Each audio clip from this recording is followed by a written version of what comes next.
it? Where?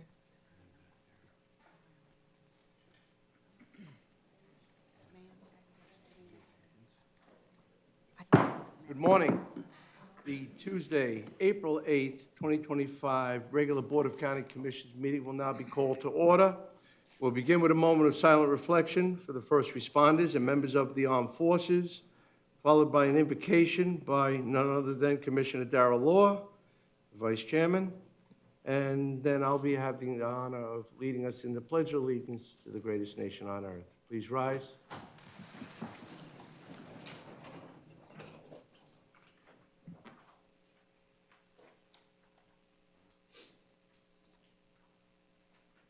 Please pray with me.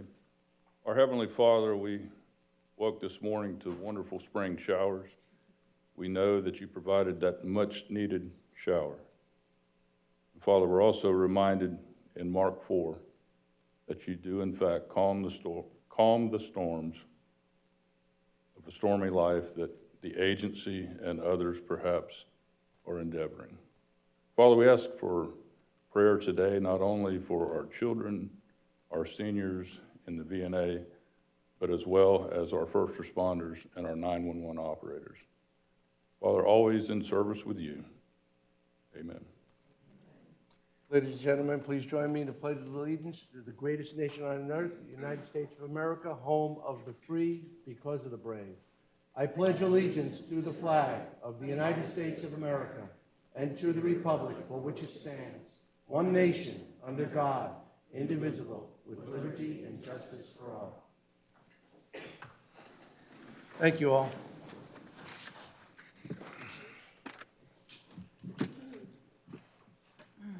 So first item on the agenda will be any additions or deletions to the agenda. I will say that item 15A1 under my matters was the schedule for the time certain, which will be at 10 o'clock, so that item will be at 10 o'clock, and I'll make the announcement. We will then go to a shade meeting, which will not be here in this room, and it will be dark. The other item is item 12A1, which is the we're moving that to 11:05, 11:15 when we return from the shade meeting, and that will be the medical examiner's salary increase request to approximately $500,000 per year. Any other changes? Move to approve as amended. We have a motion by Commissioner Moore, seconded by Commissioner Adams. Any further discussion? All in favor? Aye. Opposed? Motion carries unanimously. We'll move on to proclamations and presentations. A presentation of proclamation honoring the Moonshot community. And this will be presented by Commissioner Susan Adams. Thank you. Marie? All right. If all the Moonshot representatives would like to come up. It's my pleasure to read a proclamation honoring the Moonshot community and their contribution to literacy. Whereas literacy is the cornerstone of individual success and community prosperity, and we aspire to contribute to making Indian River County a national leader in literacy. And whereas children are our most valuable resource, early years are crucial for building the foundation for lifelong learning and success. And whereas children transition from learning to reading to learn. Children who are not proficient readers by the end of third grade face significant academic challenges. And whereas the Moonshot Community Action Network has demonstrated remarkable commitment to improving childhood literacy and achieving our Moonshot goal of 90% of students reading on grade level by the end of third grade.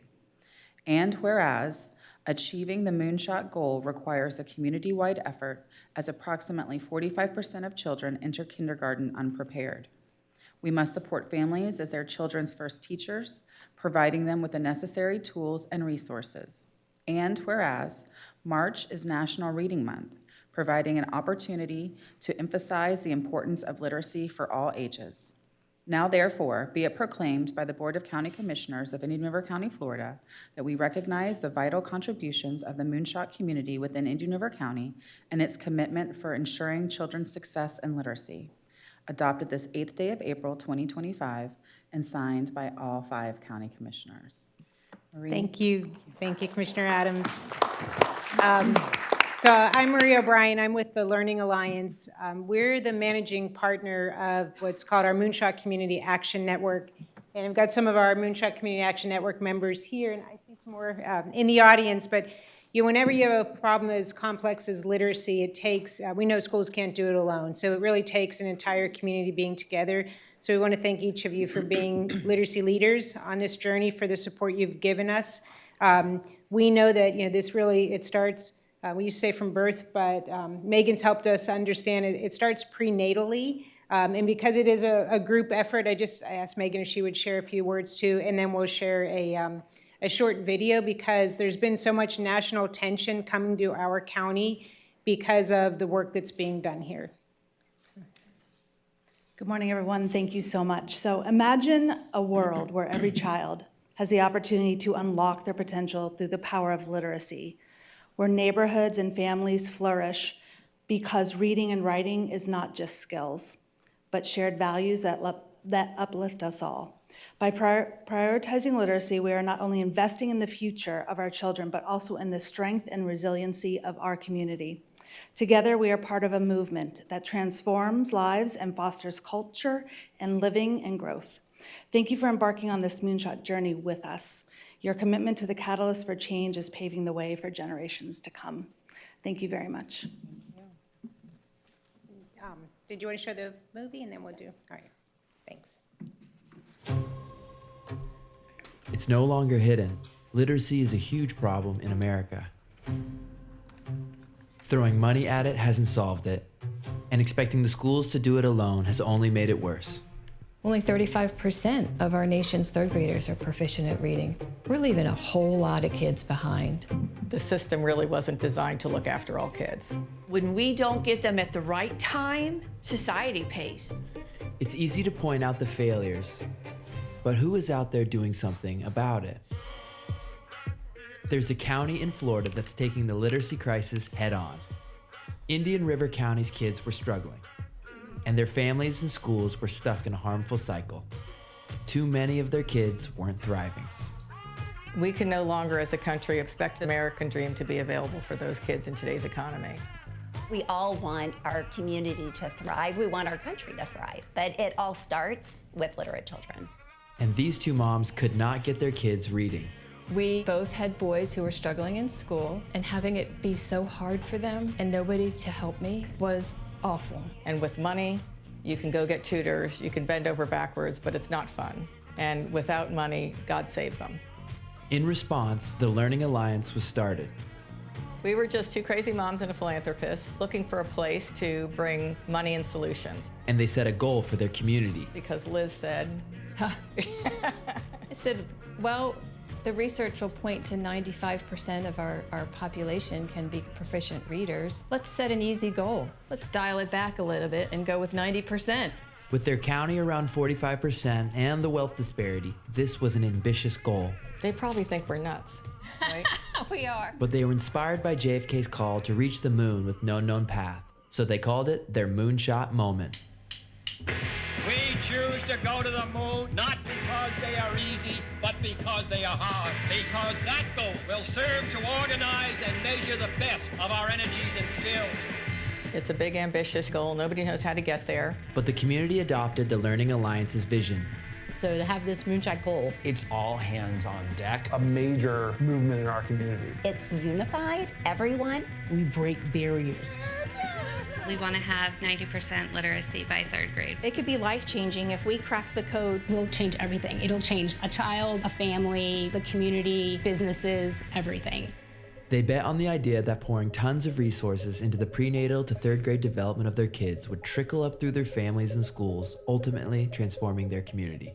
And so we've been advocating, what do we need to do in our homes? What do we need to do in our community? And what do we need to do in our schools? They scoured the country for best practices. Liz completed her master's in learning disabilities. and they started piloting in-school, after-school, summer school, and teacher development programs. It wasn't, let's just do a program that moves, 20 kids. We wanted something bigger and more. They made progress with the support of school district, but were having a hard time scaling enough to reach their goal. It's scary. It's scary to say 90%, right? You don't know how many times people have thrown mud in our face and said, oh, you're not there, you failed. And you have to persevere through that and say that the vision and the goal is worthy of us failing multiple times until we figure it out. And then the school district made a big change. They hired Dr. David Moore as their superintendent. We will truly act in the best interest of children. Damn the torpedoes, go ahead and fire me. We have to change. We're not gonna lower our expectation. And the day that I have to sacrifice that is the day I'm out. He was drawn to the district because of the community's effort and was aligned with the Learning Alliance's mission. I'm gonna invest in K1 and 2, so by the time they get to 3rd and beyond, I can change the experience by making sure they never get behind. He brought his system change skills and a new culture to the district, and the school system bought in. It's all about what is best for students. We're not gonna worry about adult comfort. We're not gonna worry about whether we like it. Public education many times has failed our communities because we have been adult-centered. They put their kids at the center of everything they do. If we all have this collective goal of everyone being literate by the end of 3rd grade, what are we waiting for? Like, let's go now. And the collective effort is really starting to pay off. In the last 4 years, their district grade has increased 29 state rankings. Their performance showed the most improvement in the state of Florida over the last 3 years, and have been a grade A school district the last 2 years with a 96% high school graduation rate. Since 2015, their Title I elementary schools have improved dramatically. And while the state's non-charter 3rd grade reading scores have dropped 3 percentage points, their scores have risen 5 points over that same time. The last 13 years, this community has been recognized as a national pace setter by the Campaign for Grade Level Reading. This is still a story in progress, and they're not to their goal yet, but something special is happening here. We can do hard things. We can do hard things. It's a story of a unique and multifaceted public-private partnership that has put years of effort and money into finding solutions that make real impact with even the most challenging elementary students and schools. And now they want to share everything they've learned in hopes that other communities with less resources can use their hard-earned lessons to take this crisis head-on themselves. Something unique is happening here in the Indiana River school system, but it doesn't have to be unique. Everyone can do this work. Everyone can engage in these kinds of conversations to experience this community success that Indiana River County is experiencing.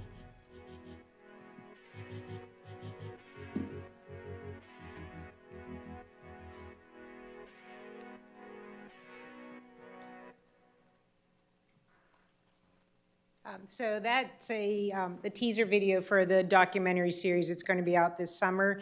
But, as you can see, we've been getting a lot of national attention. We want to thank the county commissioners and staff. I mean, this is because of your leadership, because you've been so supportive of this. We're really excited. I think next week, April 15th, is we're celebrating Children's Week here. Everything that we see, what's happening here, you show. We're a community that cares about children, that cares about literacy. We're really working together to make this a literacy capital of the nation, so thank you very much.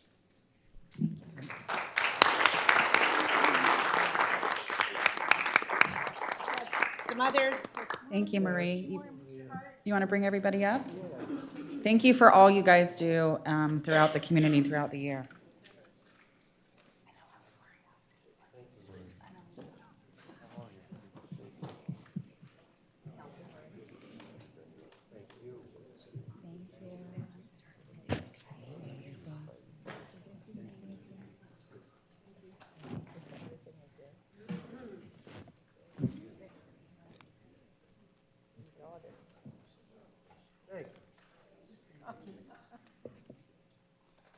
Does it bother? You want to take it out? Take it out? I'll keep you talking. Eh?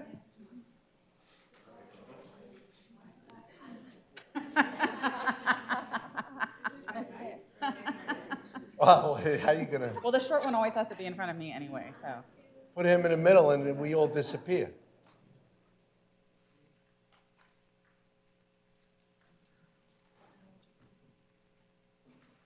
Awesome. Thank you, guys. Thank you Can't wait for to all see you're the doing. movie come out. Thank you. Yeah.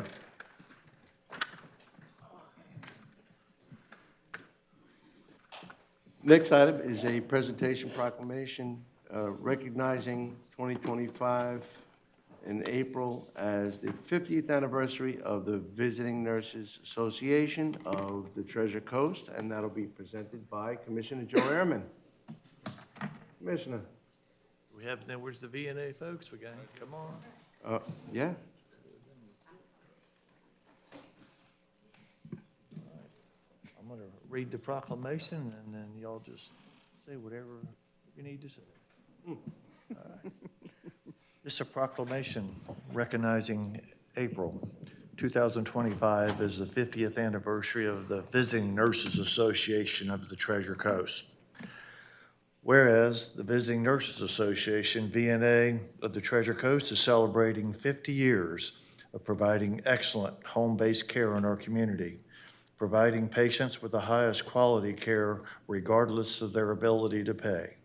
And whereas the VNA provides compassionate, innovative care of the highest quality, setting the standard for patients and caregivers needing home health, hospice, private care, and community health services, and extends this care to the uninsured and underinsured in our community, ensuring health care equality for all.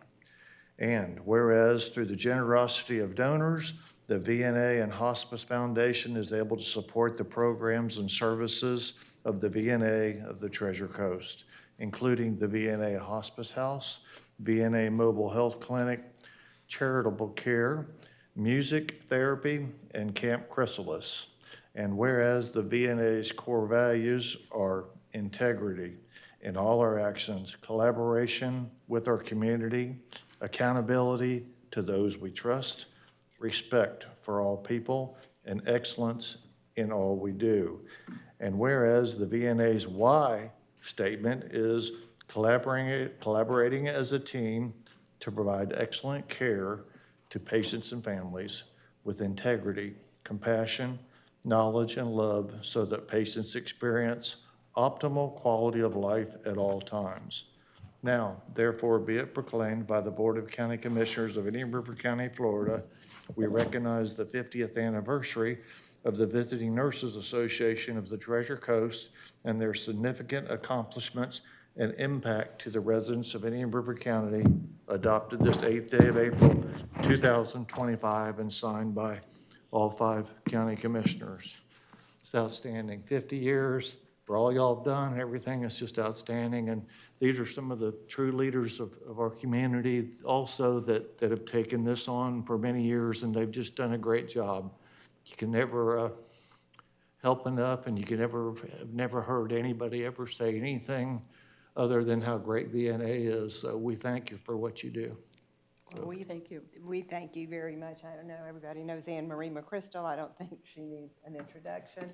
I'm Carol Canarak, Sue Rogers, and we are so happy to be here and share the news. And you said it so eloquently, I'm not quite sure what else I can add to that, other than we are here to serve in this community. We have just celebrated and are celebrating this year 50 years, which is really remarkable for any healthcare agency, and we continue. We hope to be here another 50 years. And as I stand here today with Anne Marie, who was really one of the founders, so she was here 50 years ago. Don't ask how old I am. Do not ask how old she is, but she was here 50 years ago, and has continued. You know, unlike a lot of board members who may come and go, she has continued to be on the board, on any board that we have, whether it is the foundation, which is what I represent, Treasure Coast, or any part of this organization. She has continued to make it her very, very best. She is as bright as she was the day she started. And we are very fortunate to have her, and really the community benefits by having the VNA and hospice in this community, and that's really why we're here. So we thank you again from the bottom of our hearts, and if there's anything that you ever need from us, call. We are here, and we are here to help. You can also call me if you want. Faster service. They all know And us. thank you Thank very you. much. Thank you. Oh, yeah.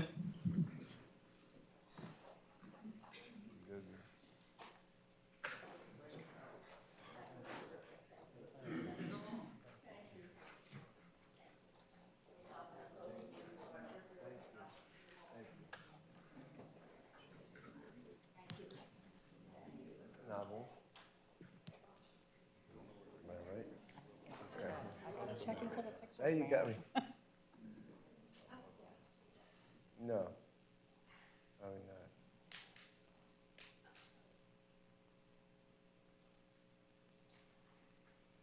Thank you, ladies. Thank you.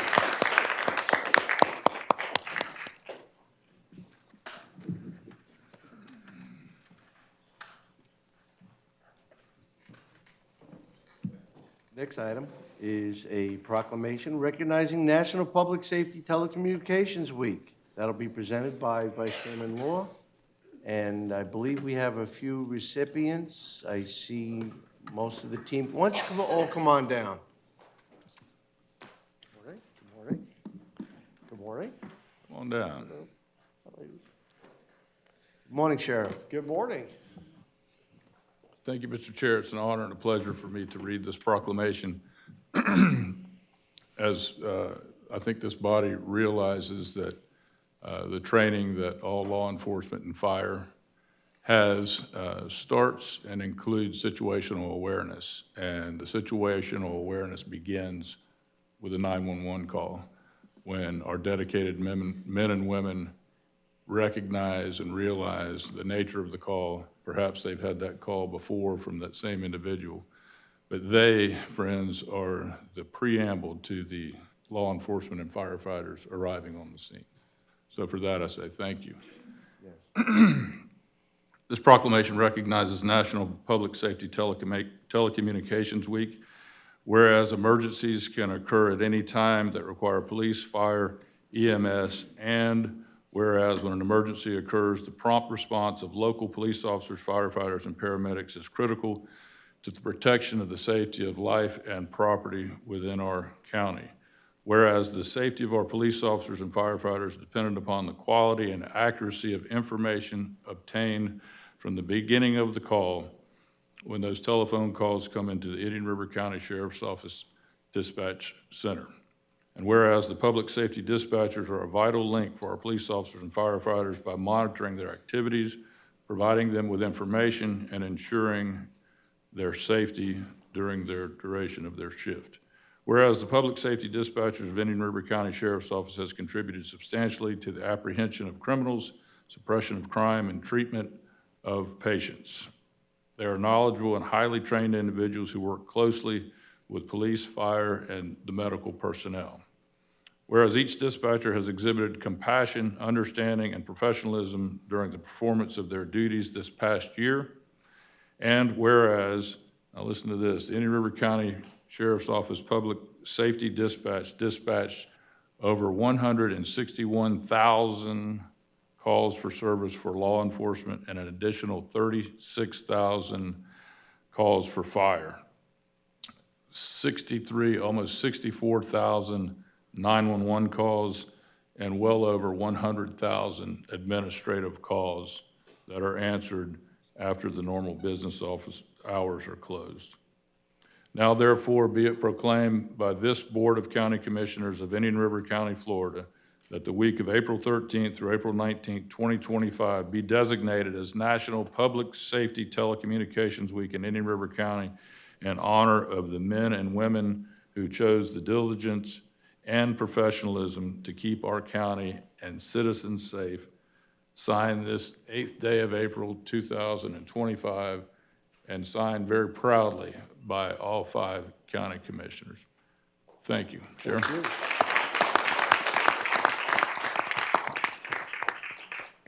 Thank you guys for taking time out of your busy schedule to acknowledge our folks in dispatch. Normally, I come here every year and have a conversation about getting these folks recognized as first responders. And I'm proud to say that this year, Senator Grahl has taken it upon herself to run that bill.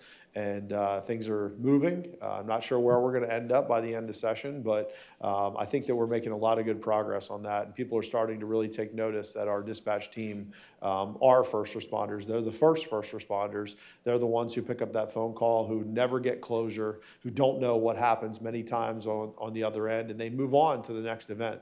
And so it's incredible, the stress and the things that happen in that room every single day. And our team is just firing on all cylinders. They don't miss a beat. They're always punched in, and they just do an incredible job. So thank you for taking time to recognize them. We have a few of them with us. Unfortunately, Robin, our dispatch team lead over there, is not with us today, but I know Lou is here. Do you guys have anything you want to say today? Lou, I think Lou is going to speak for just a moment. Good morning and thank you. As the sheriff said, Robin isn't here, so I get to fill in for her. Some big shoes to fill there. On behalf of the dispatchers, we thank you for recognizing us this week.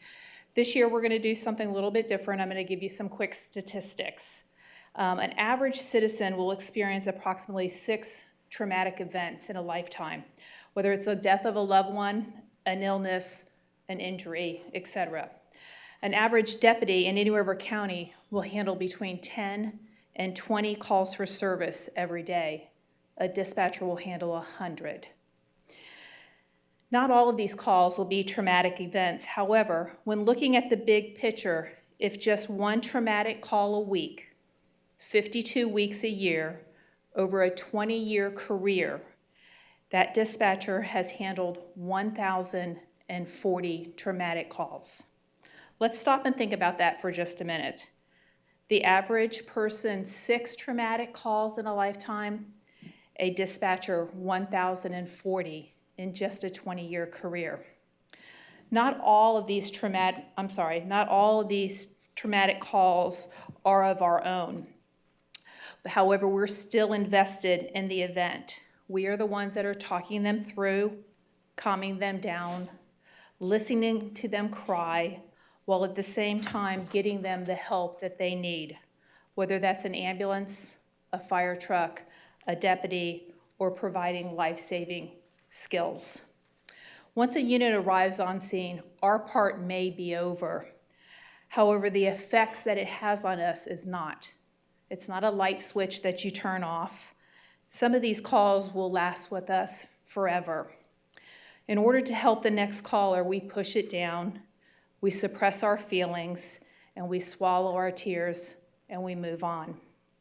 As mentioned every year, and as if the sheriff has already mentioned, we continue to fight to get the recognition that we deserve as the true first responder with the 911 Saves Act bill. Although strides have been made in the House and the Senate, we're still waiting for that reclassification. Please consider continuing to help us fight this fight. And as always, we thank you, and you're more than welcome to come and sit and be with us and see what a day in the life of a dispatcher truly is like. Thank you.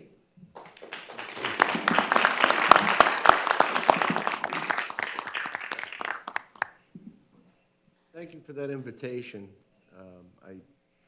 I think that the citizens should take you up on that. It's an experience that you'll never forget. The calm, controlled delivery of information taking and getting it to where it's needed to get to the people through our law enforcement officers and through our paramedics and through our firefighters to get the job done, to get people to make lives whole again. But more importantly is, I want to thank, I see one of our dispatchers in the back there. You don't want to take your sister up to the front line? I told her to come up here. Ladies and gentlemen, these are 2 individuals that got me home safe and got many of us home safe and got you, the citizens, the help you needed in just a perfect manner, and very supportive of the legislation as it goes forward, as you truly are the first responders. We, again, it's kind of like we recognize the visiting nurses, and a lot of people look at the doctors as the rock stars. A lot of people look at the cops, the law enforcement officers, the paramedics, the firefighters as the rock stars. It's the nurses. It's the communication expert that is getting the job done. We may be there, but you get us there and get us back. I just want to say thank you from the bottom of my heart for the many long and arduous nights and days that you served, and that you served the public and got us where we needed to be gotten to with accurate information. Thank you. Mr. Chair, if I could also add, and we talk a lot about the sheriff's office, but Sheriff Flowers and his team also for the public handles all Fellsmere police calls, Indian River Shores, public safety, fire, and police, as well as something that sometimes is overlooked, our animal control, our dog catchers, so to speak, and they do a fine job at that. So thank you, Sheriff. Thank you. Awesome. Thank you, guys. Thank you.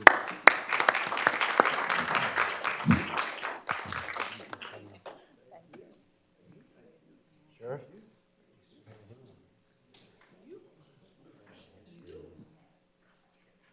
Sheriff? Sheriff? Charlie Miller.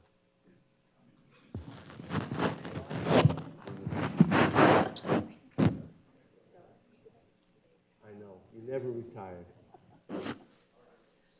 Thank you.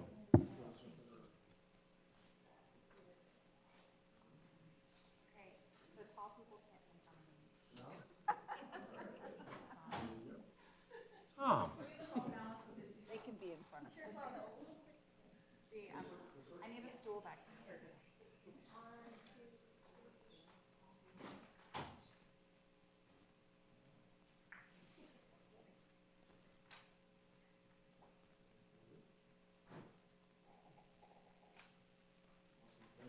Thank you. Thank you.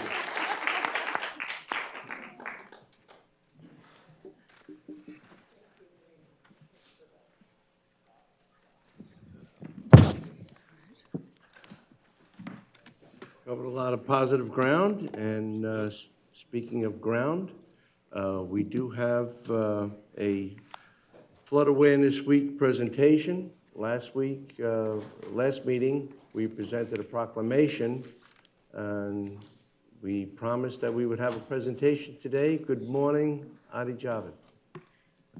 Good morning, Honorable Chair and Commissioners. Adi Javed, your Public Works Director and Floodplain Administrator. And with me, I have Carrie Candef, our Floodplain Coordinator, and also joined by Denise. She represents Florida Floodplain Managers Association and is also our consultant for floodplain management. What we wanted to do this morning is to give you a quick overview of the initiatives that county is working on. And for that, I'm going to have Carrie give you a quick overview of our CRS rating of Class 5, and then Denise will go into our quick presentation with an overview of what county has been up to and some key concepts that as it relates to floodplain management. Carrie? Thank you. Good morning. Carrie Cundiff, Indian River County Floodplain Coordinator and CRS Coordinator. I'm just going to describe a little bit of what we do. I know you guys know we work behind these walls a lot, but what we really do is really specific. So Indian River County is an active participant in the National Flood Insurance Program. In order to participate, we have a group of activities in the CRS program. The CRS program is how they rate us. It's the community rating system. That system is a group of activities. That's what we do all day. So in order to get the discount in this county that we want for insurance, we have to do really, really well in those activities, and we're graded. So we are currently a Class 5. Indian River County gets a 25%, we're 25% discount now. That's huge for us. So if we slack or don't enforce what we have in our land development regulations, we will lose that credit. So it's really important that we keep that enforcement on a roll. So that's what we do. I'm going to turn it over to Denise. She has a presentation she's going to give, and she's going to dive into really what the CRS program is and why we work so hard to keep it a Class 5 or better. Thank you, guys. Good morning.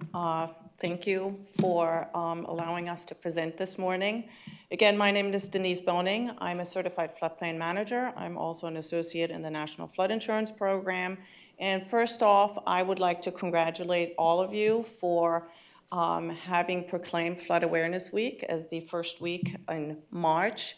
As a executive committee member of the state chapter of the Association of State Floodplain Managers, we always enjoy when we hear that our communities are proclaiming Flood Awareness Week because that really promotes what we do, which is flood awareness, educating our residents and showing them what flooding is all about and how we can mitigate for it.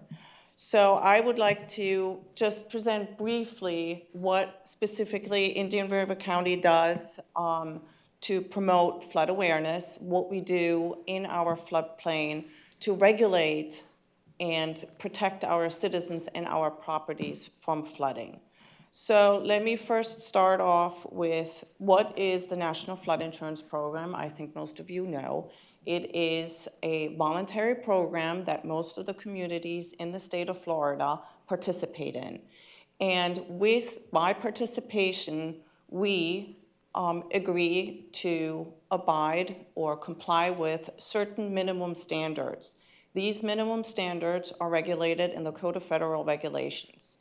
And by participating in it, in turn, all residents are able to purchase flood insurance, they get hazard mitigation funding, they get disaster assistance after a storm. So that's really the NFIP in a nutshell. It's a minimum standard.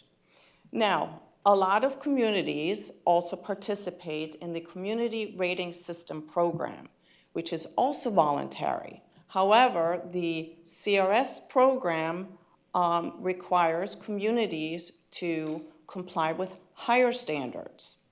Why do we do this? Why do we regulate floodplain? We all know where we live. We're surrounded by water. We want to protect our people. We want to protect our properties. We want to make sure our residents can have disaster assistance, can purchase flood insurance. We want to save on our tax dollars, and we want to become a more resilient community. In case there's a storm, we want to be able to bounce back. So CRS is a higher standards, as I say. The NFIP, National Flood Insurance Program, lower standards, minimum standards, just about anything you just can get by. CRS is a higher standards. So let me give you an example. Minimum standard under the NFIP is you have to adopt and enforce flood maps. You have to adopt a flood ordinance. You have to have new homes elevated above the base flood elevation, and I can explain what that is in a bit. Higher standards, specifically what we here in Indian River County are doing, is all new homes and substantially improved and substantially damaged homes have to be elevated at base flood elevation plus 1 foot. Some municipalities, including in Indian River County, have a higher standard of elevating base flood elevation plus 2 feet. There's other communities in the state of Florida who require a 3 foot of freeboard, as they call it. Indian River County also tracks cumulative substantial improvement. That means any house that is being modified, altered, remodeled, you're adding another floor to your existing house, anything like that, if that remodel exceeds 50% of the market value of the home, then you are required to comply with the current flood ordinance. Now remember, market value under FEMA is not what the realtor is selling your home for. This is the market value, the replacement cost value as it is before any modifications have been made. So if that exceeds 50% and you exclude land, any landscaping, pool, that kind of thing, it's only specifically that improvement. Indian River County does a cumulative substantial improvement, tracking it over a 10-year period. Also, we regulate new development. So any new development that is being done in Indian River County is regulated. There are rules and regulations enforced that we have to abide by so that we can continue participating in the CRS program. We, as Carrie had said, we are a Class 5 community. Class 10 is being there's no discount. Class 1 being the top tier, the best of the best, that's where you get the most discount. In the state of Florida, there's not a single community that is a Class 1. There's one community that is a Class 2, which is Pinellas County, and funny enough, they're going through a lot of trouble right now rebuilding their neighborhoods because of the storms, and they're a Class 2 community. So you can imagine how hard it is for them. We are a Class 5. We get a 25% discount on all our flood insurance policies. Now, the most important thing is that we need to know is when we enforce our regulations, our floodplain regulations, we have them written out in our flood ordinance, in our local flood ordinance. We need to comply with those. We cannot be issuing variances or not enforcing them. The moment you don't, you lose your CRS discount. And what that means, if you lose your CRS discount, your insurance is going to go up by 5%. Let's say you went from a Class 5 to a Class 6. Suddenly your 25% discount on flood insurance is going to go down to 20%. Great. But add to that your max 18% of regular flood insurance increase. So your increase becomes a lot for the residents. I just want to briefly define our flood maps. The purple is a flood zone, in this case AE zone. The yellow is zone X. The purple zone AE is moderate to high risk of flooding. The yellow is low to moderate risk of flooding. Just because you are in a, for example, yellow area, low to moderate risk of flooding, does not mean that your house will never flood. As we have seen historically, properties can flood that are in a zone or in a low to moderate risk of flooding. Just briefly, what is a base flood elevation? Base flood elevation is defined on your flood maps as the 1% chance of flooding on your home at any given year. So that can happen. Sometimes people call it the 100-year flood. Well, it doesn't mean that it floods every 100 years. It can happen once a year, twice a year, or 5 times a year. Do you have any questions? I just ran through this really, really quickly, but I wanted to impart what Indian River County is doing to become more flood resilient. And maybe I should also mention, in the future, coming up over the next year, I am working with Carrie and her team. We are planning on implementing a multi-jurisdictional program for public information that is going to be part of the LMS program. In it, we want to develop a substantial damage management plan, which will give us an exact plan of what to do in case a hurricane should hit and we have a lot of substantial properties. It will give us a step-by-step guide. It will also involve the public and provide more education and outreach to our residents so that they are becoming more informed of the peril of flood. Denise, thank you very much for the presentation. I believe that the information should be well received. It's not only when people are rebuilding, but day-to-day, be getting insured and getting their property protected, and wondering how this mechanism happens and how they get assigned, because after all, at the end of the day, it's about the check they have to write to have what they've worked hard for. Yes. So thank you very much for the presentation and the continued work for the citizens. You're welcome. Is there any questions? Okay. Thank you, Denise. You're welcome. We get them every day, and we hope you address some of them today. Thank you, Commissioners. Thank you. Thank you very much. Well, getting close to that time, folks. It's 9:45. We'll cover the, any information. We have approval, we don't have any approval of minutes. We have the information items for staff, not requiring any action. And I would say that there is a great list of events. I urge everyone to go to the website, as our staff has worked hard to ensure that there are many things to do in Indian River County. So it's all displayed on the website. We can open up the time for anybody who wishes to speak on any agenda-related items, with the exception of any public hearings.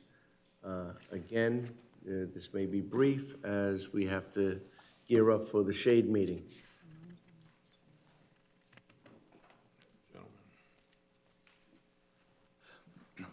Well, my name's Brent Wallenberg, but I'll comment on the ladies that are doing the teaching. And when they send their kids home and to a family that's got $4,000 a month bills and they're only making $3,000 a month, they're stressed out. And then the little kid comes in, it's hard to learn, but for parents, the best thing you can do is set an example. Hopefully and for law enforcement, I'm going to need your help when I get done speaking. And thank you. Well, in the flood, when you see a slow-moving hurricane coming, you can mechanically pump the retention ponds beforehand to keep them from, when it does hit, it's like a buffer. Everybody won't flood, and that's important. And, okay, I'm going to say a little what needs to be said, and this is for Brevard County, and it affects everybody. Right here in Brevard, we used to have them, and it's Indian River County too, the most productive ecosystem on the planet.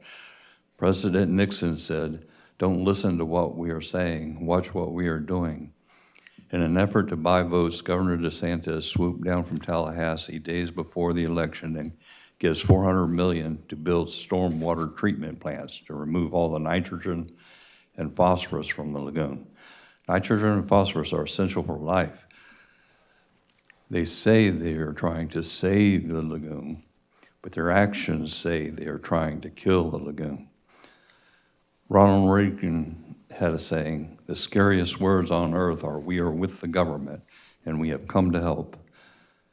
My dad had a saying, "When you mix all the people together," now this is about for Brevard County mainly, "two groups will always rise to the top, the cream and the crap. We have been getting the crap. They leave nothing but a mess that taxpayers will have to pay for." Immediately after votes before election, the budget workshop in Brevard County had a meeting to launder all the money, the $400 million. Their meeting was 4 hours, and before you can make a comment, and people were asleep. And then you make your 3-minute comment, and nobody's listening. So, like I say, our government's been hijacked. Like I say, thanks for listening, and the best thing on earth we have, the public you very has. much. I wish more public was here. Thank you for your input. Anyone else? At this point, we'll move on, and we'll begin the process to enter into our shade meeting. This is a security plan closed shade meeting, which will be commencing today. And the Board of County Commissioners of Indian River County, Florida, will conduct a closed meeting for security planning at 10 a.m. on today's date, Tuesday, April 8th, 2025, at this regular scheduled meeting. This meeting is exempt from the Sunshine Law pursuant to Florida State Statute 286.0113 sub 1, and it's closed to the public because it involves discussion with the Indian River County Sheriff regarding threat response planning. The closed shade meeting will be attended by the Board of County Commissioners, all 5 of your commissioners, Sheriff Eric Flowers, the county attorney, the county administrator, and the department, including but not limited to emergency services, public works, utilities, IT, and building and facilities. The estimated time for this shade meeting will be 1 hour. The entire closed shade meeting will be recorded by a certified court reporter, and the county staff will move to room B501. At the conclusion of the shade meeting, the Board of County Commissioners will return to the board chambers to resume its regularly scheduled agenda and meeting. Once again, this will not be televised, but it will be duly recorded by a certified court reporter. We thank you for your attendance, and we will now proceed to that other office across the way. And if you choose to remain here, that's fine. Otherwise, we will see you in a little while. Thank you.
We've all returned, and the shade meeting has been concluded, and as covered by our certified court reporter. Thank you. With that, we'll be moving on with the regularly scheduled agenda.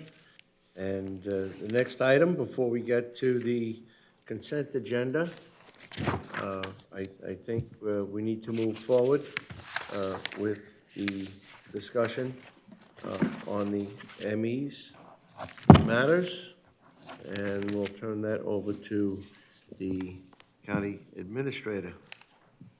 Yes, Mr. Chairman, members of the board. In early February, I was contacted by the county administrator for St. Lucie County, George Landry, informing me of Dr. Aronica's intent to resign for another opportunity as a medical examiner for another district within the state. After a couple conversations, received a letter, formal letter, at the end of February, and it was not in time for the last agenda, so or the previous agenda to that. So we did put it on the budget amendment per the board's direction. This item is being brought back as a separate agenda item with the additional information that we were able to obtain. We did provide information related to based on the Medical Examiners Commission 2023 annual report in terms of the caseload, the number of deaths, the autopsies, and then we also provided the information as it relates to the ILA in terms of that in order for the request, and the request is an increase of $127,857, with the current base salary of $367,143, which would raise the salary of $495,000. As I indicated in our conversations, the ILA requires that any proposed budget may not be increased without the consent of all 4 counties. So in order for this to occur, all 4 counties must agree to it. And the last thing that I would share, that I've shared with each of you before, when asked, well, why am I recommending support for this? And I realized that the annual fiscal impact to Indian River County, because it's split, is $43,734. For this fiscal year, salary only is $14,528. The 4 counties split the expenses and the budget, the costs related to the Office of Medical Examiner. And so that would be our impact for annual basis. And the reason why I did recommend, that supporting it is I think, and I'll let Dr. Aronica talk about, her reasons and why, but if Dr. Aronica was to leave, I believe that, based on the established salary of the district in which she's being courted or she's interviewed with, that would be the new benchmark or the starting point. And somebody else coming in looking for a salary, and we would have a decreased level of service in that you'd have only 3. You'd have the deputy medical examiner and the 2 associates, not the chief medical examiner. If the deputy was made the interim, you'd still only have 3 with the caseload that they currently have. And so I think with that timing, and then the fact that it might start to establish the base for where the negotiations would be, it could be counterproductive for the county and in the 4 county area as well. But so that would be the reasons why I recommended that you support the request. And with that, I know Dr. Aronica is here, and so I can turn it over to her, sir. Do you have any other questions for me? Mr. Administrator, did you speak with I haven't spoke with him, but did you speak with the public defender and the state attorney?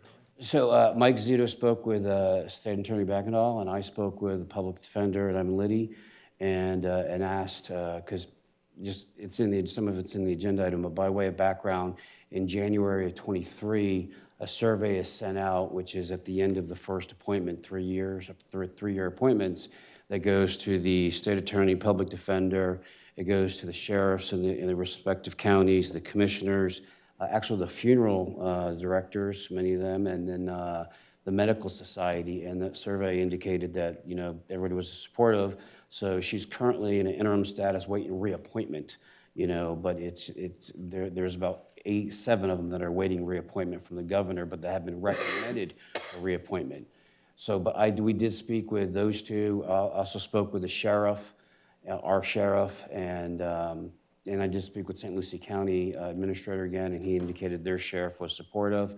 Our sheriff was, everybody, I understand that, $495,000 is a big nut to crack, or a raise of $127,000. But I think, Dr. Aronica mentioned to me yesterday on some of the other opportunities that exist around the country based on her qualifications and the number of years of experience that she has doing this. Well, I'm kind of grateful that Dr. Aronica has some offers. After all, the opportunity was here, and that's how she is serving our public by an opportunity that was going to exist with Dr. Middleman retiring. Rest his soul. Thank you for his hard work. And we served on, I think Sheriff and I served on as members of the board in the selection process, and I think extremely highly of Dr. Aronica. And I understand she's the subject matter of today's discussion. And Key, I think she's doing amazing work. I think that she's a dedicated professional, the one that she committed to at the discussion time as the interview, so that's not in play in the discussion. And Dr. Aronica knows how I personally feel about her as well. I think we've expressed that. I think the challenge and the reason why we're here today is because of the mechanism. I believe that I had some questions. I know that some of my colleagues had similar questions as to the salary study, who initiated the salary study. When you presented it, you said that it was done and St. Lucie's recommending this. And I said, no, St. Lucie doesn't recommend this. And now I've discovered that they haven't voted on this, okay? So it wasn't voted on by St. Lucie. Who initiated the salary study? And as the job offers came in, the doctor has every right to seek higher ground, seek a more positive environment, although we are building a facility that is state-of-the-art. I believe at the previous meeting where we saw the plans, well touted, well needed.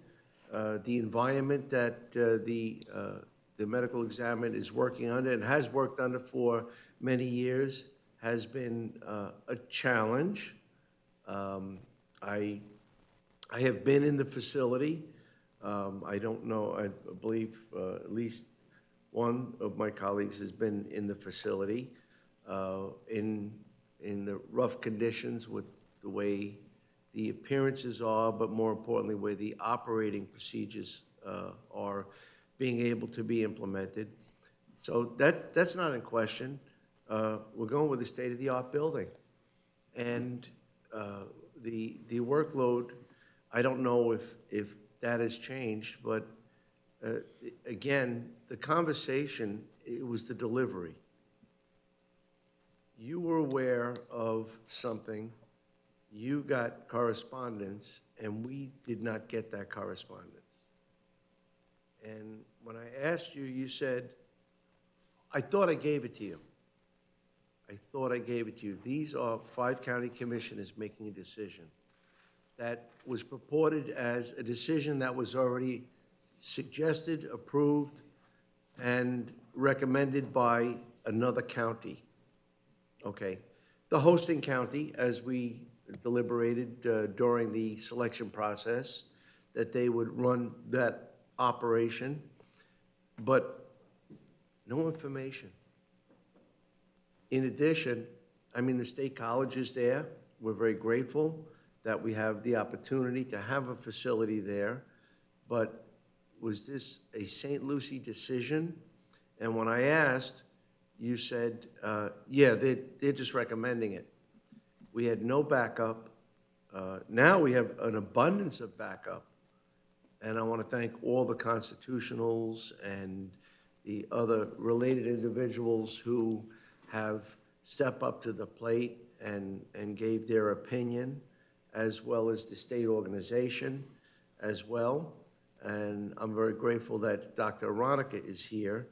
But I just want you to know that there was grave question as to whose decision this was, where the decision was made, and how we have achieved that number, and salary studies, which salary studies to me are not that important. You can make a salary study, do anything you wish, okay? I don't want to talk about a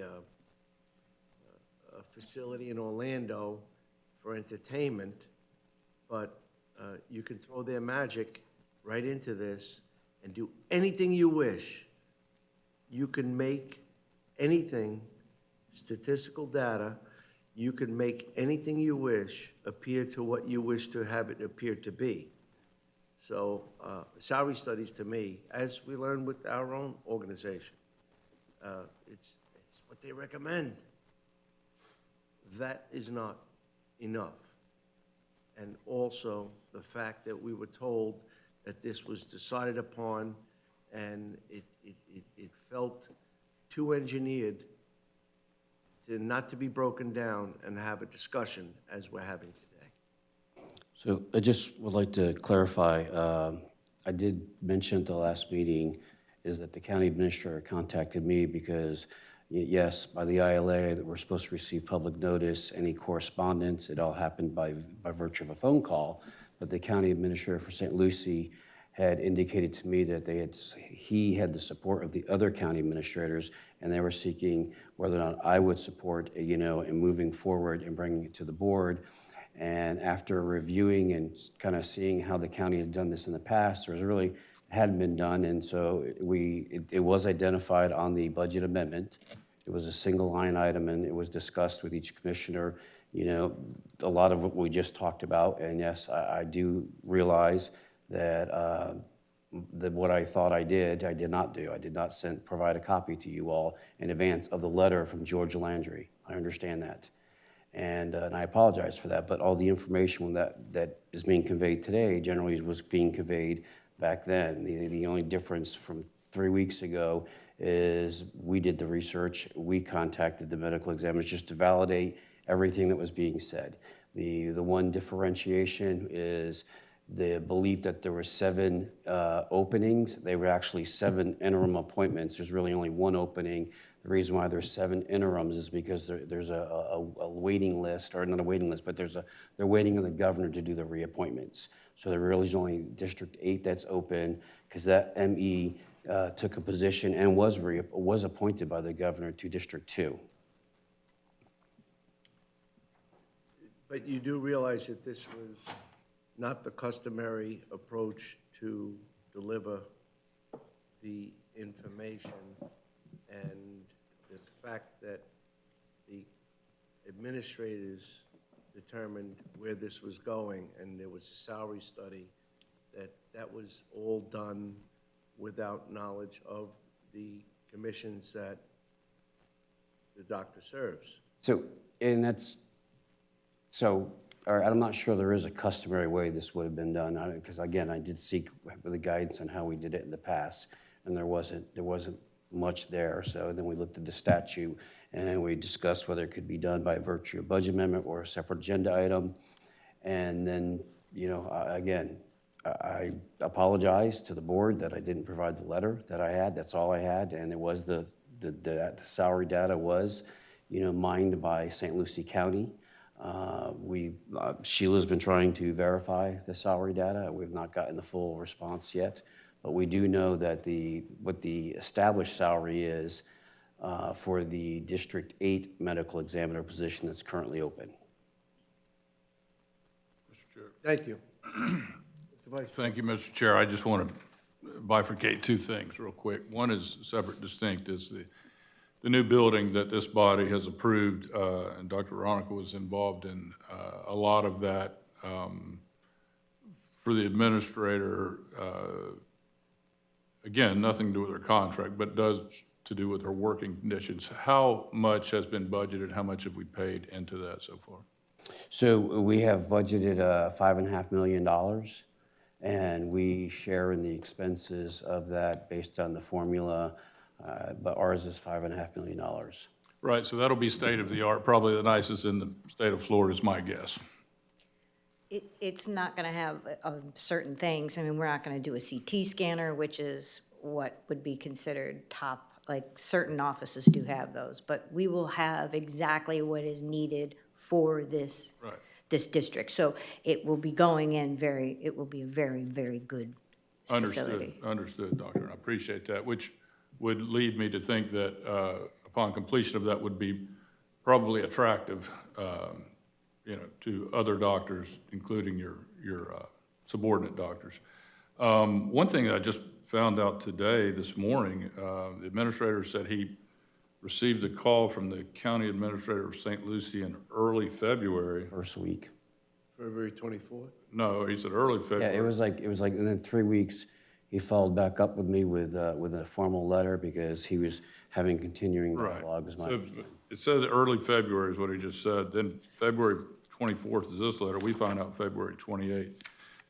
We start digging for information. Then we have a follow-up correspondence with March 28th. And then we have others call us from the state attorney's office, public defender. And John, you weren't clear when you said what the Indian River County Sheriff's thoughts were on this. So he was going to reach out and talk to some of his, he actually wanted to talk to the medical director. He didn't respond, but he did say he felt the salary was high, and he provided me a table. I think I've talked to each of you about that. One of the tables, like the senior medical examiner with 8+ years. I think nationally the average is 406. Dr. Veronica has 23 years. I mean, just So when we came on board in the summer of 2020, amidst COVID and other things, and then since then, I think we can agree, this body can agree, there's been incremental adjustments to the medical examiner's budget.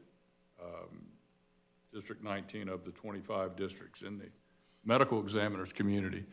And I don't think there's been a lot of reluctance by any of these commissioners, particularly in Indian River County, to agree to these incremental increases. Also, in 2023, the composition of this board was all given a survey on the recognition of the doctor's performance, and I think unanimously we approved that.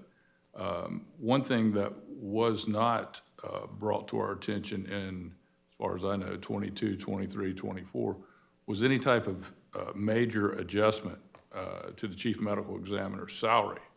So to be quite frank with this board, when I received this notification in late February, I was rather shocked. And I start looking into things. And then today I hear the county administrator talk about courting and interviewing.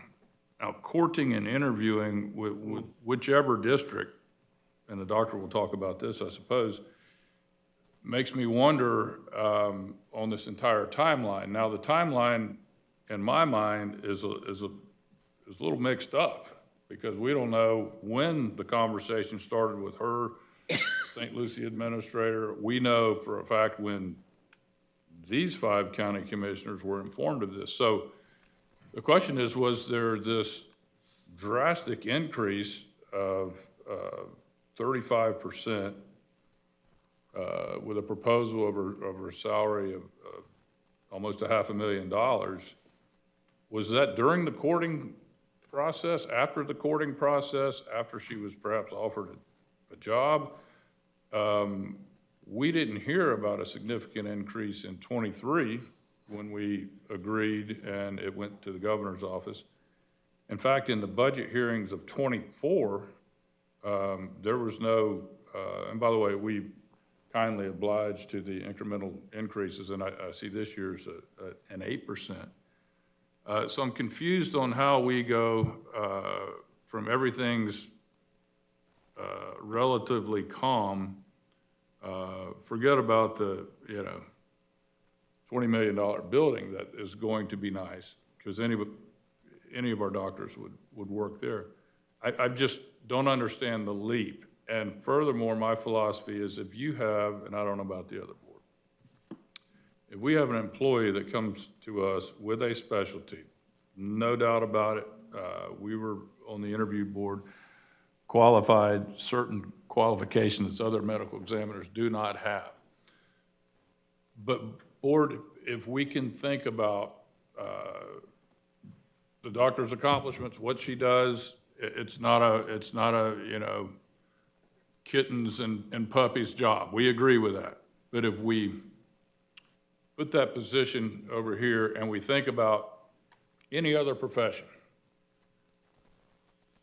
not related to the specifics that she does, and look at this as the constitutional officers that we are, commissioned with policy formulation and, as important, overall budget for the county. Now, we may hear, and I just heard the administrator a minute ago, it sounded almost like he was mitigating our cost because it's split with 4 people with us having a significant burden. And that doesn't diminish the overall cost. I'm confused on how we can have a professional ask for over $125,000 a year pay raise, kind of blindsided, to be quite frank with you, and if you include the timeline as well.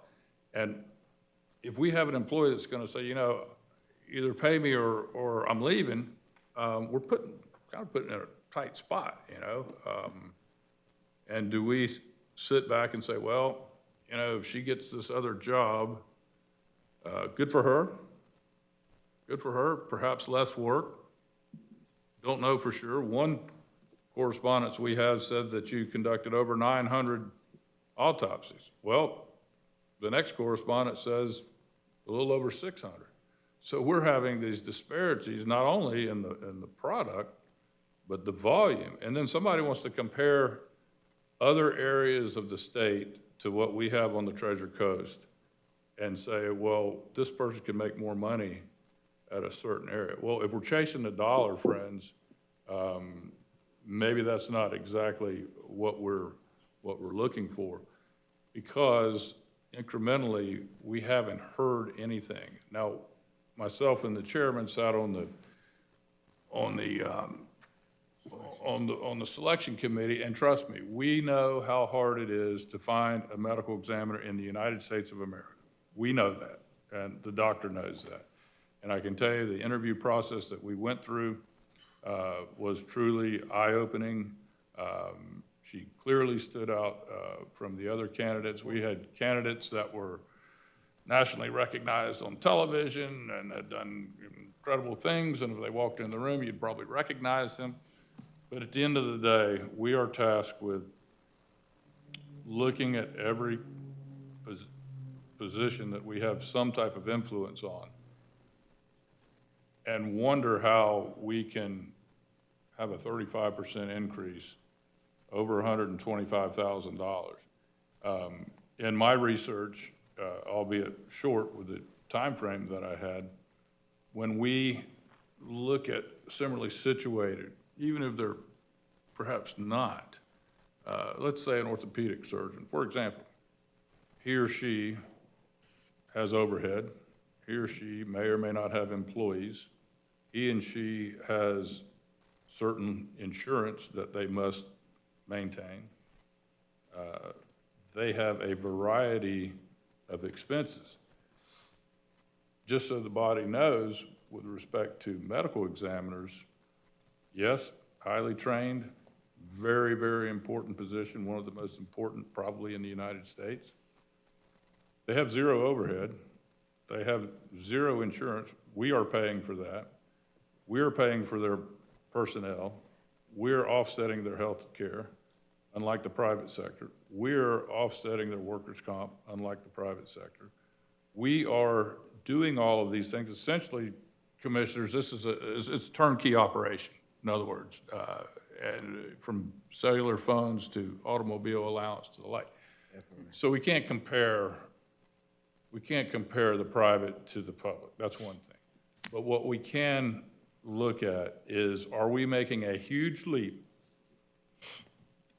to $500,000? That's what this body has to decide. I don't think that the other county commissioners have even heard this. I haven't, and I don't know the administrators heard. Have there been any contract negotiations, or is it just go before 4 Board of County Commissioners? This is what it is. This is from George. This is what he says. Let's go along with George. I don't think it's transparent on how the negotiations even occur. How do we even get to this number? Oh, well, we looked at this number, and we said, well, what the heck, let's throw that number. It doesn't make sense, and I'm confused with respect to that. So with that, Mr. Chair, I'll yield to the doctor. Thank you, Mr. Vice Chair. So I was asked to be here to, discuss with you any questions that you might have. I have been here for 5 years. I've taken that office from not having any accreditation to a scale, never having been calibrated, to a National Association of Medical Examiners accredited institution, even in the building that we're in. I have taken care of the employees and their health, and that we just had mold remediation in this building. We have ceilings coming down. I know we're getting a new building. That building is for all of you. It is for the constituents of the 4 counties. And whoever gets to run it will really benefit, because it is going to be a very nice and safe place. But for the last 5 years, that's where we've been working on it, and at least the next 2 years, because we won't be moving in for at least 2 years. I have done all of Dr. Middleman's work besides my work, picked up for him. I've found things in that office that I have taken care of properly. One thing I can say about what I do is I am passionate about being a medical examiner. I love being a forensic pathologist, and I will do an amazing job wherever I wind up. It is an honor to work here. I love working here. I'm a resident of Indian River County, and I love it here. And I understand that this is a lot. I didn't ask for all of this. I merely was calling and stating that I had seen that one of the medical examiners in District 1, who has 6 years' experience, was making $417,000. So I was concerned about that amount and my amount, and how I was making considerably less than she was, given my experience. Not only did I have the 18 years' experience prior to coming here, I had it in Maryland, working for the entire state. I don't know if you realize, but that's 25 to 30 bodies a day. And we did morning rounds, afternoon rounds, and the amount of knowledge that I have gained during those years is incredible. And I would like to say that, right now, I consider myself one of the top medical examiners in this country. And I'm scheduled to be teaching for all of the law enforcement agents, a 3-hour course, and wounds caused by firearms. I have a lot of other things that I'm doing as just part of this. I understand it's a large increase, and whether or not there needs to be more negotiation into the actual amount, I'm willing to do that. I certainly am. And I'm kind of like here because I was asked to be here, but there was no other discussion with me as to any other amount or that type of thing. I certainly appreciate that, and I appreciate the teaching that you do, and with respect to Maryland, and we were briefed on that, as you well know, and we certainly appreciate what you've done there, and having the flexibility to testify all over the country for what you do is remarkable. And the body here probably doesn't know, but that's one thing that the doctor does and is fantastic at. So I'm hearing that, Mr. Chair, I'm hearing that doesn't sound like there's a whole lot of discussion going on with her salary. In fact, it appears that she may not even have picked a 495. Well, initially I had said the 500 because I knew that's what District 8 was offering. And actually they're offering 510. They haven't come out yet. I've been there. I've worked up there 3 different times doing locum tenens, taking my own personal time off and working up there to see what the workload is like there. It's very different than our workload. They have a lot less cases there. It's a smaller office. They do have a newer facility. It's very nice there, but it's also not where I consider my home right now. And that is the only thing that would really hold me here, is that I really love it here. I've made a lot of great friends here, and I've made that office, that medical examiner's office, so well run right now. And I have employees who are just, they're happy. They like where they are. They enjoy the teaching every day. It's a very good office, and I would hate to have to do that at another place. I appreciate that, Doctor. So they haven't offered you a position yet? No. With your relationship with the other 4 counties, has there been any hesitation when you present your annual proposed budget? You heard any feedback? So I haven't heard the feedback yet, but we always have the 4-county meeting in April, and that is coming up.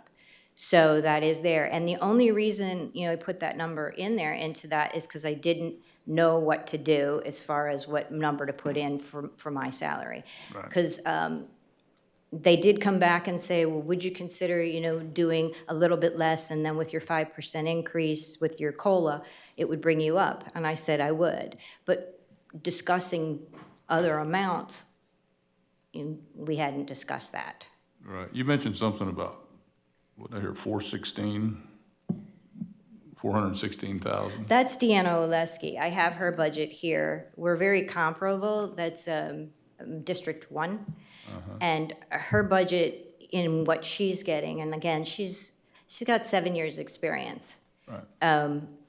Her budget is a total of almost $1 million more than ours overall. And most of that is salary.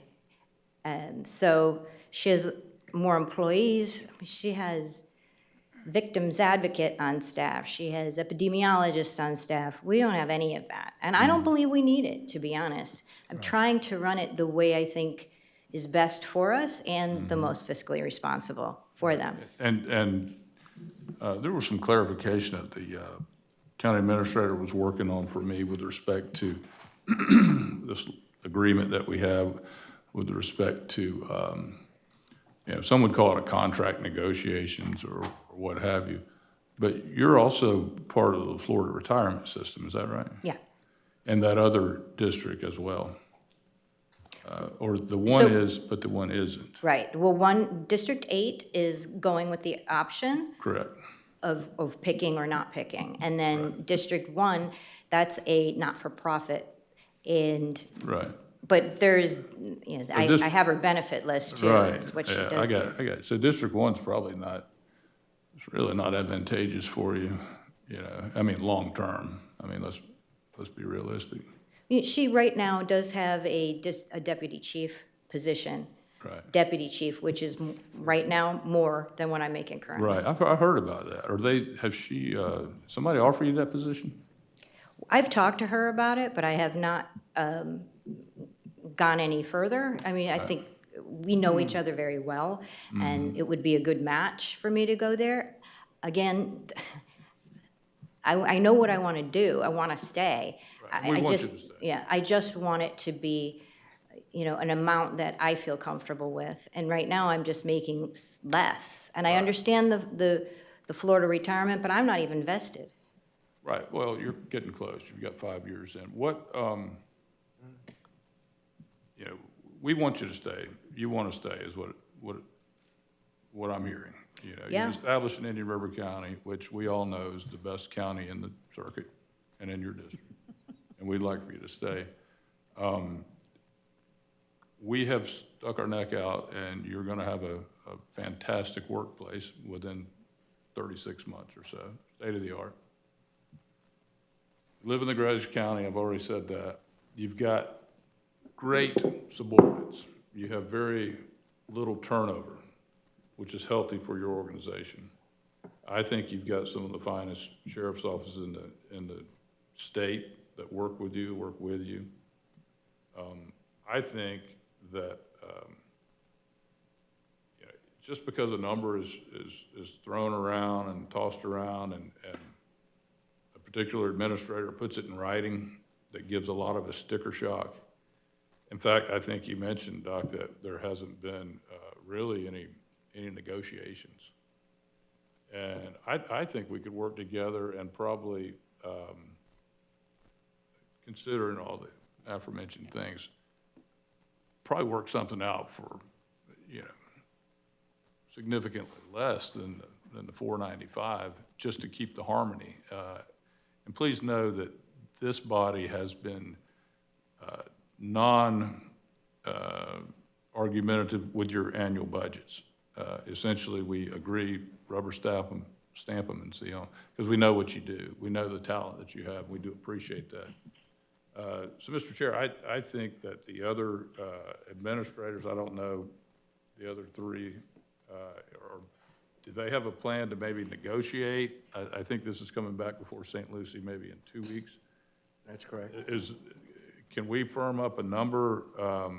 And be quite frank, Doc, no hard feelings, but if you don't agree and, you know, you think it's in your best interest to chase a dollar, we can't blame you. Sure. We can't. We do know that you have outstanding doctors that are your subordinates, and we appreciate you. You know, you didn't have that when you got here 5 years ago. You have groomed them up.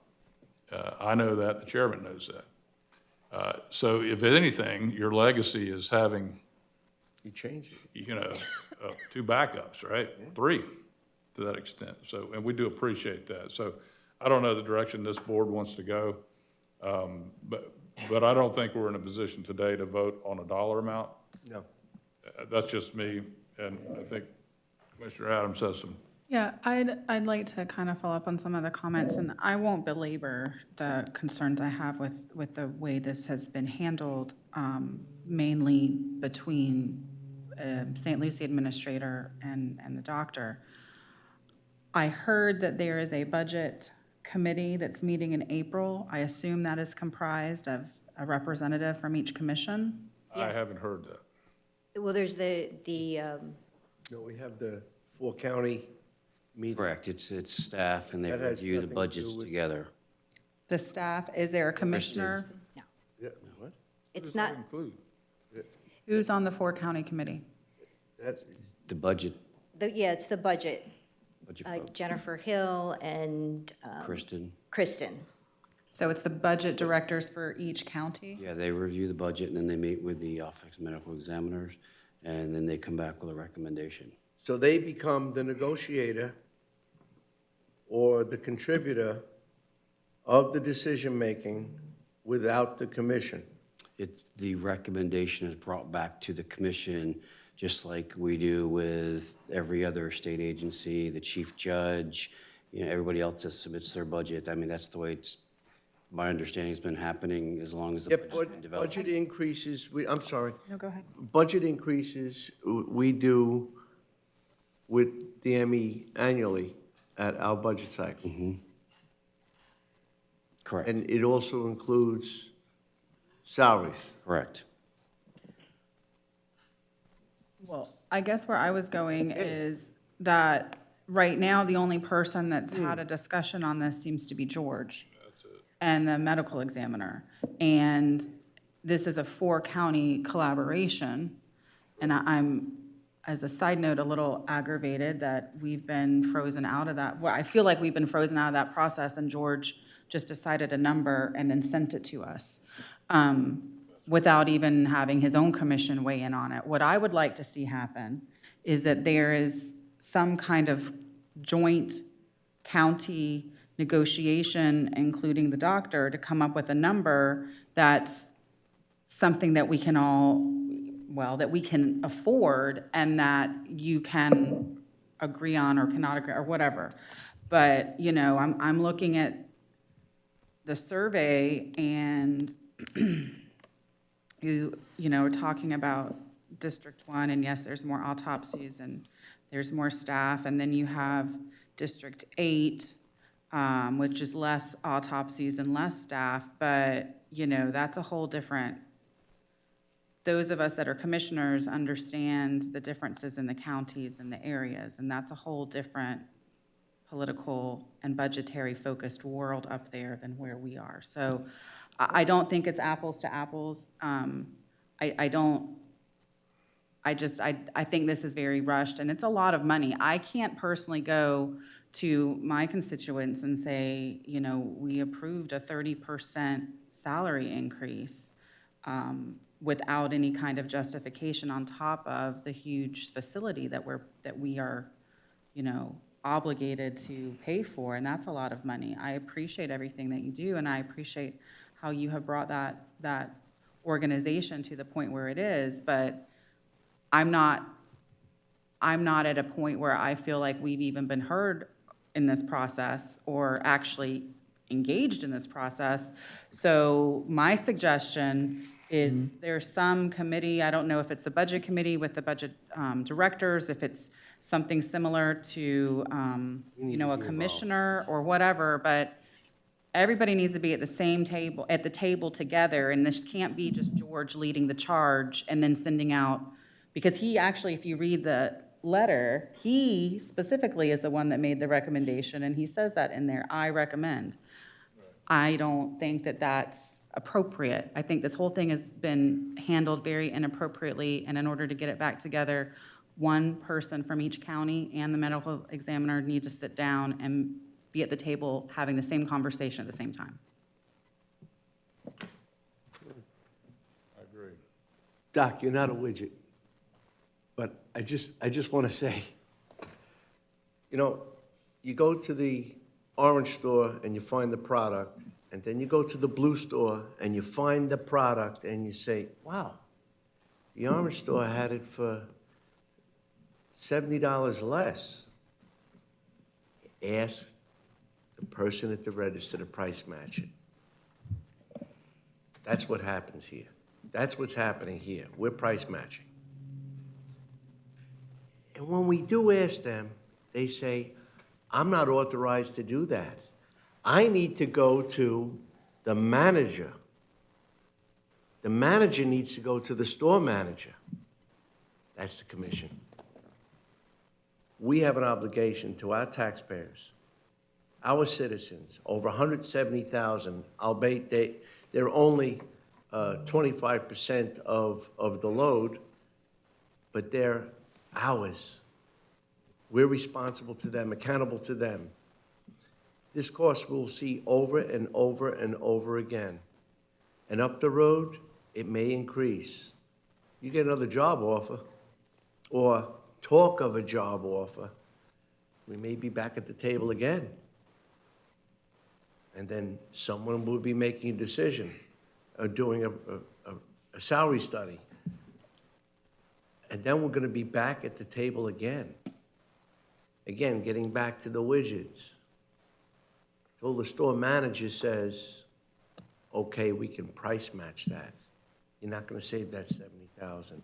And I don't think in today we're in that position, because we have the possibility of a job offer in greener pastures with less workload, that a case study, a salary study, should compel us to burden the taxpayer additionally with no justification, other than you're probably one of the finest medical examiners that we could have ever selected. And I mean that sincerely. You're great, Doc, but I don't think we're at that juncture. I think that we need to have a session on that where all parties are involved. And again, as it's been stated, not one county administrator suggesting it, and then it be interpreted as they're recommending, well, and it does say recommend, but now it comes to us to approve that recommendation without any background research, assessment, discussion. And we're very honored today that you're here today. I realize that you have some concerns and a workload, and you are already dealing with cases this morning. And you know, Mr. Chair, one thing is that it's kind of like our regional crime lab. And St. Lucie County itself is the facilitator. And Doc, I believe that it could be that she has a better relationship with St. Lucie County by virtue of where she's at and talks to the administrator probably more than she talks to the other administrators. And they also are the conduit for your, essentially your human resources and your payroll and the like. And that's probably why George feels a little more compelled to speak on her behalf, is my only guess. I don't know. But that, they have a relationship with the county of St. Lucie. Well, they are our provider of our, Much like the- benefits and those types of things. So we do talk with them. They provide us our IT. I mean, we pay back, Right. in our funds. We have to pay for the IT. So they charge us, and then we pay for it out of our budget. But, we do work with them closely. They provide us with our paychecks and those types of things. So Yes, they're our ma'am. fiscal agent. Yes, ma'am. We were all provided your budget yesterday, so thank you. We understand that. It's kind of like the regional crime lab. Yeah, we do appreciate that. Do we need some kind of, I'm sorry. Do we need just an expeditious of trying to wrap this up? And I know you're busy and you probably don't want to hang out with us all day, although I'm sure this is very entertaining. Got work to do. This might be better than what you're going back to the office to do, but how do we wrap this up? Do we need a motion? Do we need to direct something, or do we need to choose I mean, we're also talking about coordinating with 3 other counties that aren't in the room to try to put something together quicker and sooner rather than later, so, because I know you want to, you What's need on an the answer. agenda is to approve or not approve the portion that's been calculated by the assessment of what Dr. Aronik is requesting as salary, or what's being recommended as salary. So we either have to approve or not approve, and then we'll be happy to accept an additional recommendation, and we can vote on that to ensure that the issue is addressed by virtue of either a group meeting or an individual meeting, and something that's amenable for the betterment of the good doc, but not necessarily what's being presented now.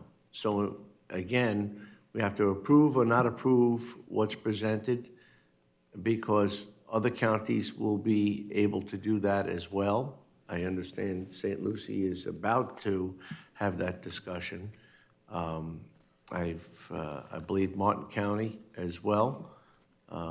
There are some same concerns that we had, I've heard from other jurisdictions. So I think we need to do is say yes or no on the salary request, and then make further recommendation.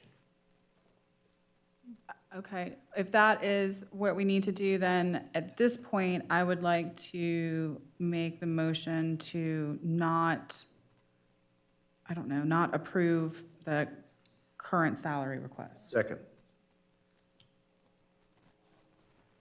So let's vote on that, then I've had. Any discussion? No, sir. Any further discussion?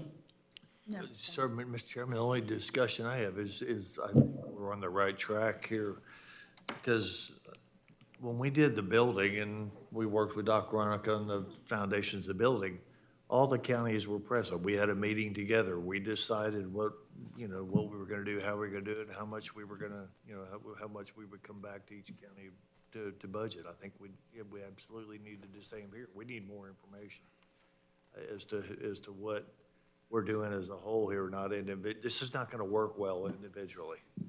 You know, trying to one county do it, one county do it, one county do it. They may totally disagree, somebody may have another opinion, so yeah, so I'm with you. Okay, we have a motion by Commissioner Adams, seconded by myself, not to approve the medical examiner's salary request. Any further discussion?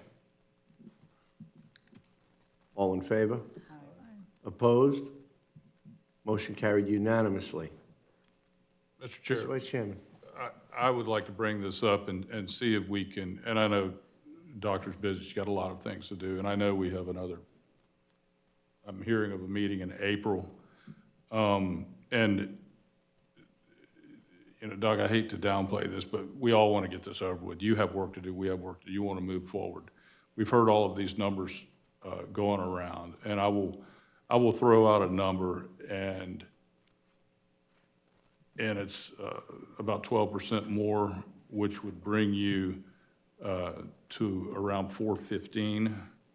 And I think that would calm the nerves, and that's something that we can talk about. We can talk about it, but I will tell you right now that I will not accept that, only because I do have an offer for another position in a different county as an associate, which I would be taking a step down, and I'm considering that very much because. So you've got that offer. Yeah. Earlier. No, this is for not a chief position. This is for an associate No, earlier position. you said you didn't have the offer. For completely different position, completely different office. Okay. Completely different. It's not 8, it's not 1. And it's okay. I mean, like I said, I understand it's a lot of money, and I get that. I just have to feel that what I'm being paid is appropriate to my level of expertise. And I understand that. But I can't accept anything that's less than what somebody who has 7 years' experience is getting. It just doesn't sit right with me. So it would have to at least be more than that.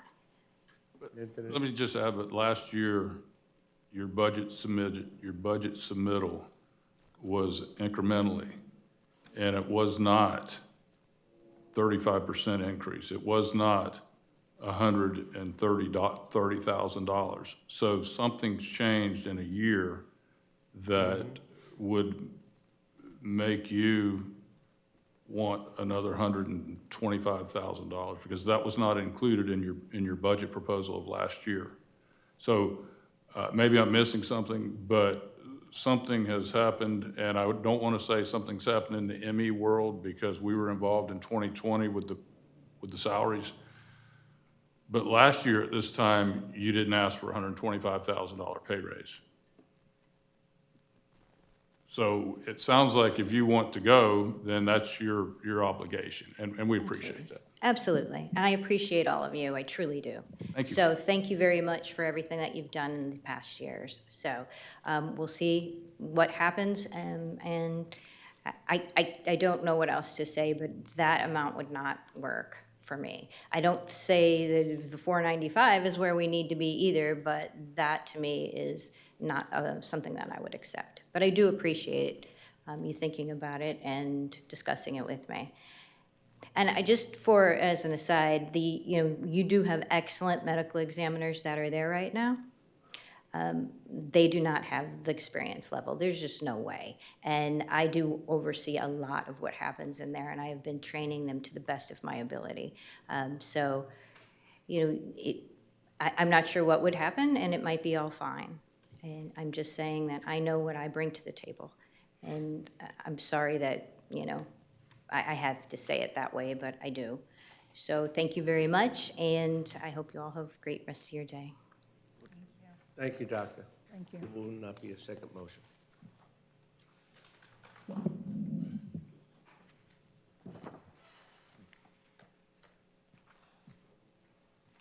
As we continue, we did pause and not go to the consent agenda. Have you all looked at the consent agenda? Is there anything that anybody, I realize it was wearing us It is down. now afternoon. I don't load the agenda, I just have to work it. Is there anything on the consent agenda that anybody wishes to discuss, pull? Everybody's got their own microphone. Mr. Chair, is a lot of good stuff happening on the consent agenda, but that I think we're all very happy about. But in the thought of moving this along, I will happily move the consent agenda. Second. That's a motion by Commissioner Adams, seconded by myself. Any further discussion? All in favor? Opposed? Motion carries unanimously. Next item is on public items is a public hearing, and that's 11A1, which is a second public hearing, proposed developers agreement between DRP Bookbinder Multistate LLC and Indian River County. This is legislative in nature. Good afternoon, Counselor. Good afternoon, Commissioners. Susan Prado, Deputy County Attorney on behalf of the County Attorney's Office. Yes, this is the second public hearing for the proposed developers agreement between DRP Bookbinder Multi-State LLC and ourselves, Indian River County.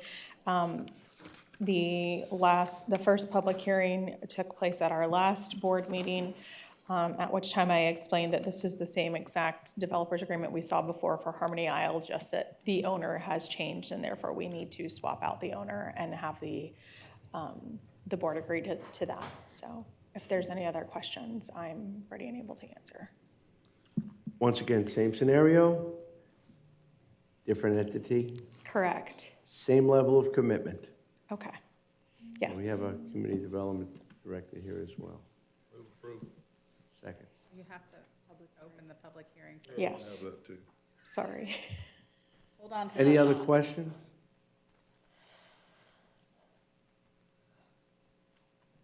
This is a public hearing. Yes, sir. We'll now open up the public hearing. Thank you. Ask anyone that wishes to speak to state your name and address for the record.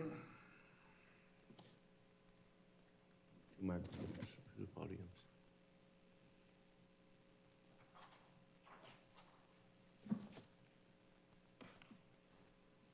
I haven't given fair and equal opportunity to speak. We'll now close the public hearing. Council, you have anything further? Just that we ask that the board approve the developers agreement between ourselves and DRP Booker. Thank you. And I did hear earlier. I'll try it again, Mr. Chair. Motion approved.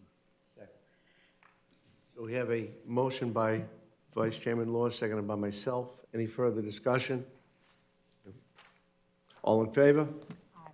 Opposed? Opposed, nay. And I'll state for the record that I had opposed this in its previous iteration and stated all the reasons at that time, so I will not belabor it here. Thank you. Thank you, Commissioners. Have a great afternoon. Motion carries 4-1 with Commissioner Moss dissenting. Thank you. All right. Well, that was interesting.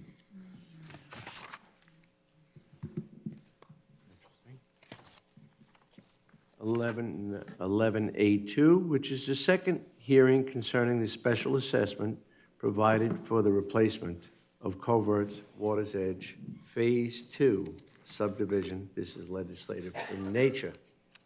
Good afternoon, Counselor. Good afternoon, Commissioners. Chris Hicks with the County Attorney's Office. This is, as you stated, the second hearing. Excuse me, this is where the commission will sit as an equalizing board to hear any challenges to the assessment or ask for somebody to have a different levy than somebody else. And the public has a chance to be here. They've all been notified. Again, we are asking for the county, the board to, as you did in the original resolution, to assess each property individually and in the same level. So there's no ratios. It's just, there's a flat amount. They each pay an equal amount and it's paid for the next 15 years. After this hearing, if it is approved, then we will have a third hearing when the project is completed so we can come back and find out exactly what the total is and hopefully less than that amount that both the county had to pay and that the residents have to pay as well.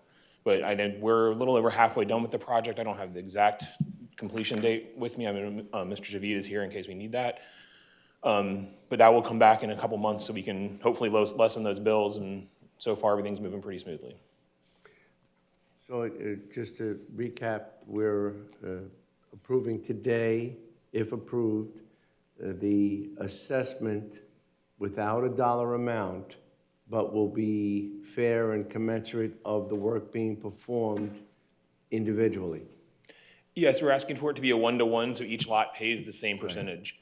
And so we're not asking for a specific, but it will come down. We have an estimate that was provided in the first thing, which is approximately $6,200 a lot. We're hoping that's gonna come down by a few $100s or maybe more, but that's up to how progress goes and if they don't have any unforeseen problems.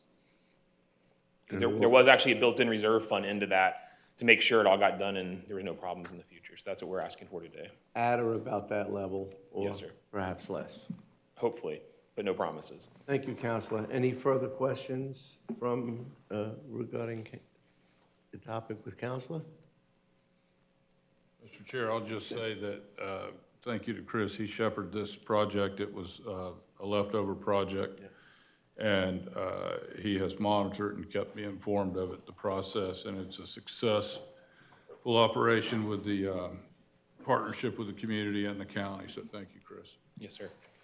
Thank you.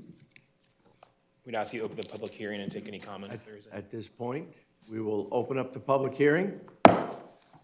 Please state your name and address for the record.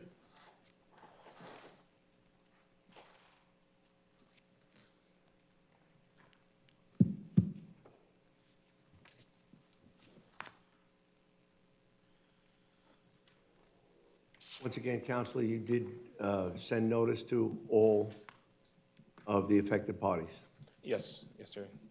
And they were noted, it was also advertised in the paper at 2 times as it required to under our code, and it was sent by Public Works to each lot. They were with us in the beginning when we set this up. We negotiated with them for the terms and the other things, and that's how we got to the years. And so they've been well aware of it since the beginning of the project. Thank you.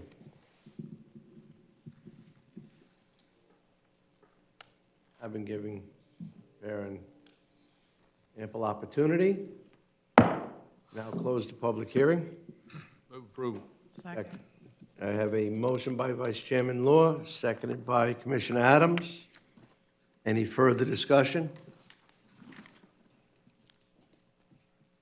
All in favor? Aye. Opposed? Motion carries unanimously. Thank you, sir.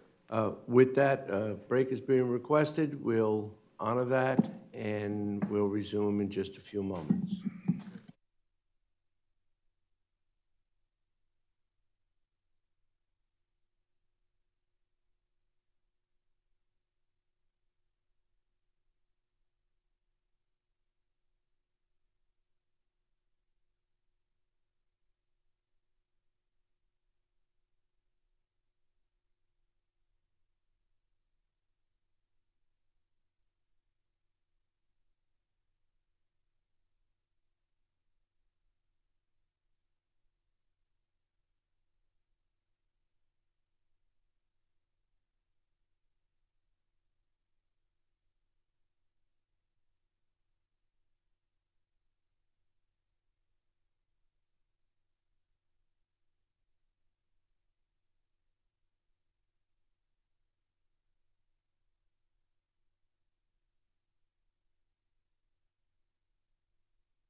I've got the board recommendation.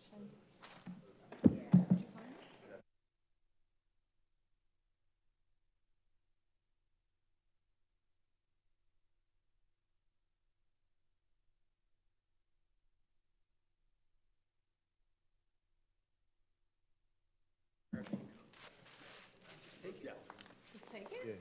You don't need it? Okay.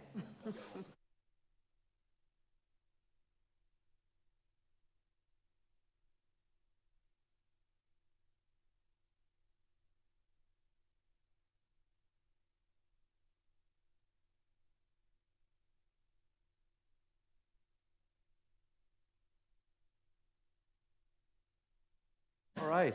Centennial. Is our presentation ready?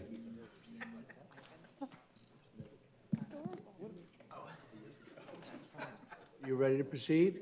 Yes, sir. We'll now resume the meeting.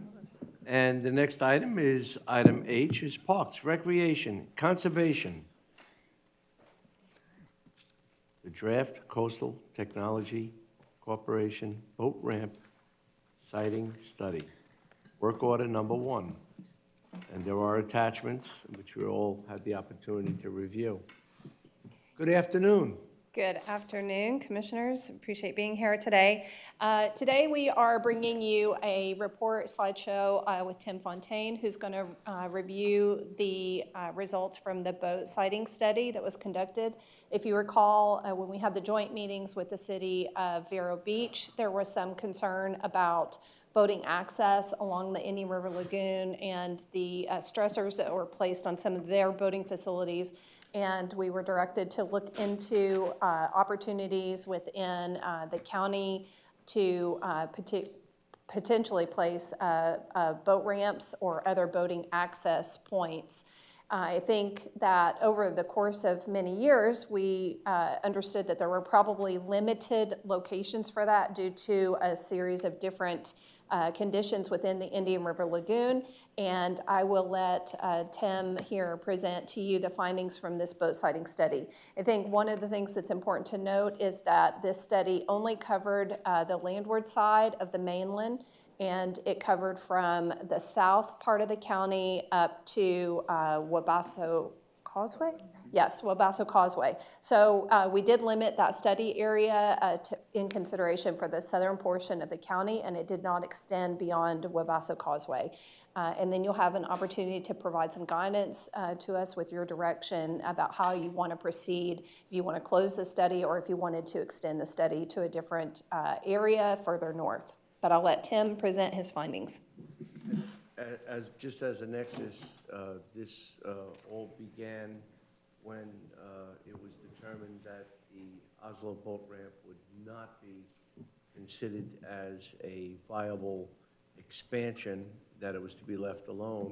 And there was also concerns by the city of Vero Beach of their facilities and the burden and cost of concern for repair and expansion in the lower region. That's why the study went south instead of north.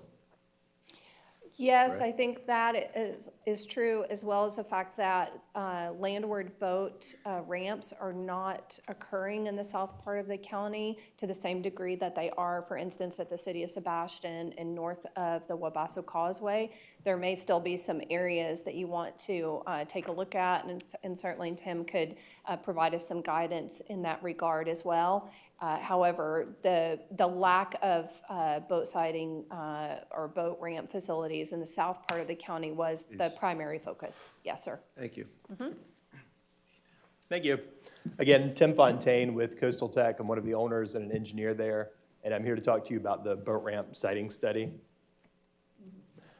With our scope of work, we had 2 tasks. This was mostly a desktop analysis, and task 1 was a regulatory criteria and mapping exercise. Basically, we looked at what available information we have that we can include into a GIS map to better understand what sites may or may not be feasible for a boat ramp. We looked at the area of the land that's available, so for the stormwater system, the parking, et cetera, all the upland site civil improvements. We looked at the environmental considerations, including how close we are to the intercoastal waterway, the existing water depths, the existing seagrasses and mangroves, and then the regulatory criteria of what their regulatory agencies are going to look at in reviewing a potential boat ramp site. Then task 2 was screening of those potential boat ramp sites and ranking them from kind of the best site, the site where we're most available to get or most likely to get a permit for the site, and then kind of our worst case scenario where we're the least likely to get a boat ramp permit. I like to say kind of the obvious things out loud. Why did we approach the work this way? Why did we do this? This exercise, this report, is really the first step of obtaining a permit for a new boat ramp facility. We're using the alternative analysis that's identified on the Army Corps website, on their regulatory website, that's posted on this slide. It has 4 different steps, and that last step, this again verbatim from the Army Corps guidance, the guidelines require that the least environmentally damaging practicable alternative is the one we select. So we're essentially looking at an alternatives analysis on all the potential sites we could build a boat ramp, and we're going to find the one that is the least environmentally damaging, but is also practicable that we could actually build a boat ramp there. So if someone owns the land, they're not willing to sell us the land, then that's not a practicable site. With our study area, as Beth mentioned, it's Wabasso Causeway south to the county line, to the St. Lucie County line. It includes just the west bank of the lagoon, and it includes 2 aquatic preserves. So again, very challenging site for a boat ramp. And looking at the county's existing boat ramp facilities, this is from your website. We're going to zoom in to just what we care about, our study area. And I'm going to speak to those that are not boaters. They don't really pay attention to the boat ramps. This map looks great. We have a lot of different boat ramps, but if you are more familiar with the site, we have the Wabasso Causeway boat ramp, which is Site 10. It's fairly far north from a lot of county residents. Sites 3 and 4, those are city facilities. They're on Central Vero Beach. It's the McWilliams and Riverside area. Again, limited parking and pretty far from most county residents. The next 2 sites, the 16 and 18, those are really not feasible for a standard center console motorboat. And then finally, Site 9, that's, again, pretty far south in the county, pretty far away from a lot of our residents, and it's on the Barrier Island. That's your Round Island boat ramp facility. So there is a large area of the county, really from that Wabasso Causeway south, where there's not a boat ramp on the mainland of the county. The county has a 2007 manatee protection plan, which gives guidance on siting boat ramp and boating facilities. In general, the northern half, approximate half of our study area, north of the Barber Bridge, includes zones 5 and 7, which does not identify a shoreline ratio and boat density. Then south of that Barber Bridge is zone 9. That does identify a maximum powerboat to shoreline density, and that's because of the use of manatees in that area, the environmental resources, seagrasses, and mangroves along that shoreline. So we went parcel by parcel from the Wabasso Causeway south, and we ranked these different sites and used a point system. So for example, on seagrass, if it had almost no seagrass, it was assigned a point of 0. If there was abundance of seagrass, assigned a point of 5. So then this let us relatively rank the sites on what's the easiest or lowest scoring to get a boat ramp permit, and then what's the most challenging. If you look at this table that's in the report, you'll see kind of 3 different categories or groupings. It's kind of like a red light, yellow light, green light. You know, that top grouping, they're all pretty close to each other in points. That's where I think we could get a permit for a boat ramp facility. The yellow light would be pretty challenging, that kind of center grouping. That bottom grouping, you know, no one's going to say, well, you cannot get a permit for a boat ramp there, but if we're able to, I'd say it'd be a pretty miserable process for all parties involved. That would be nearly impossible, if not impossible, to get a permit there. On the mapping that's also included in the report, I'm just going to look at 2 different sites. one site in terms of environmental resources that would be a good candidate for a boat ramp facility is immediately north of the Barber Bridge. You can see the Intercoastal Waterway is close by. There's not documented historical seagrasses in the area. There's mangroves north, south, and west of the site, but really there's just a fine mangrove fringe along the shoreline, so you wouldn't be impacting a lot of mangroves for a site here. So now, land ownership is a challenge. It's not owned and controlled by the county, but in terms of the environmental resources, this is a great site for a boat ramp facility. Now, kind of on the opposite end of the spectrum, we have, this is pretty far south in the county. It's in the Manatee Protection Zone 9, so this is an area used by manatees. There's a lot of seagrass, and there's a lot of mangrove habitat. So this is not a good site. This would be very challenging for a boat ramp facility, and I would expect all of the upland parking and stormwater and all of where you'd have to keep your boat, all of that would be really far west, really far away from any actual boat ramp facility, which I can tell you, I'm local, I live here, we have a boat, we take it out with our 3 kids. It's pretty tricky to deal with wife, kids, boat, and moving all that around. So if you could build a facility here, it would not be very user-friendly. That's all I had, thank you. Mr.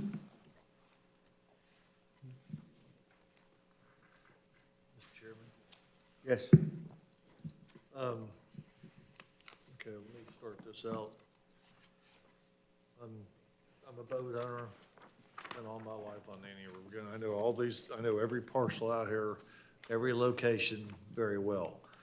Sebastian definitely has more boat ramps on the west side than we do south of Wabasso. So your study area is gonna be very good with that.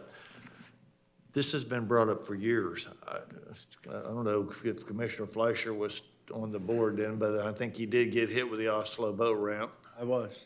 Yes, sir. a while back. Thank you, sir. know, That there was people that wanted to turn that into a boat ramp, and if you know anything about the river, that's not a good location. That's too much seagrass, it's too shallow, it's too mangrovey, if that's a better word, around the dock area. There's just not enough, it's just not room, it was just a bad choice from the beginning, but it had been brought up numerous times, obviously. I didn't see anything but one property that really stood out to me. I mean, it would love to have some further in the South County, say down there between the 8th Street and 12th Street, but that is very highly a mangrove area, and there's a lot of seagrass, and that's what we're desperately trying to keep. So to belabor a longer speech, my favorite one was the one owned by the Land Trust, which is the Parr Drive location, which is, if you've ever been on the river, go back just north of the Barber Bridge on the left is that area. Can you pull that slide up real quick on the 17, site number 17, the Parr Drive?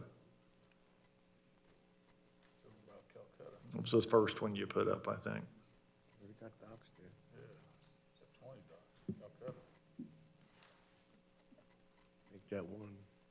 That one back, there you go.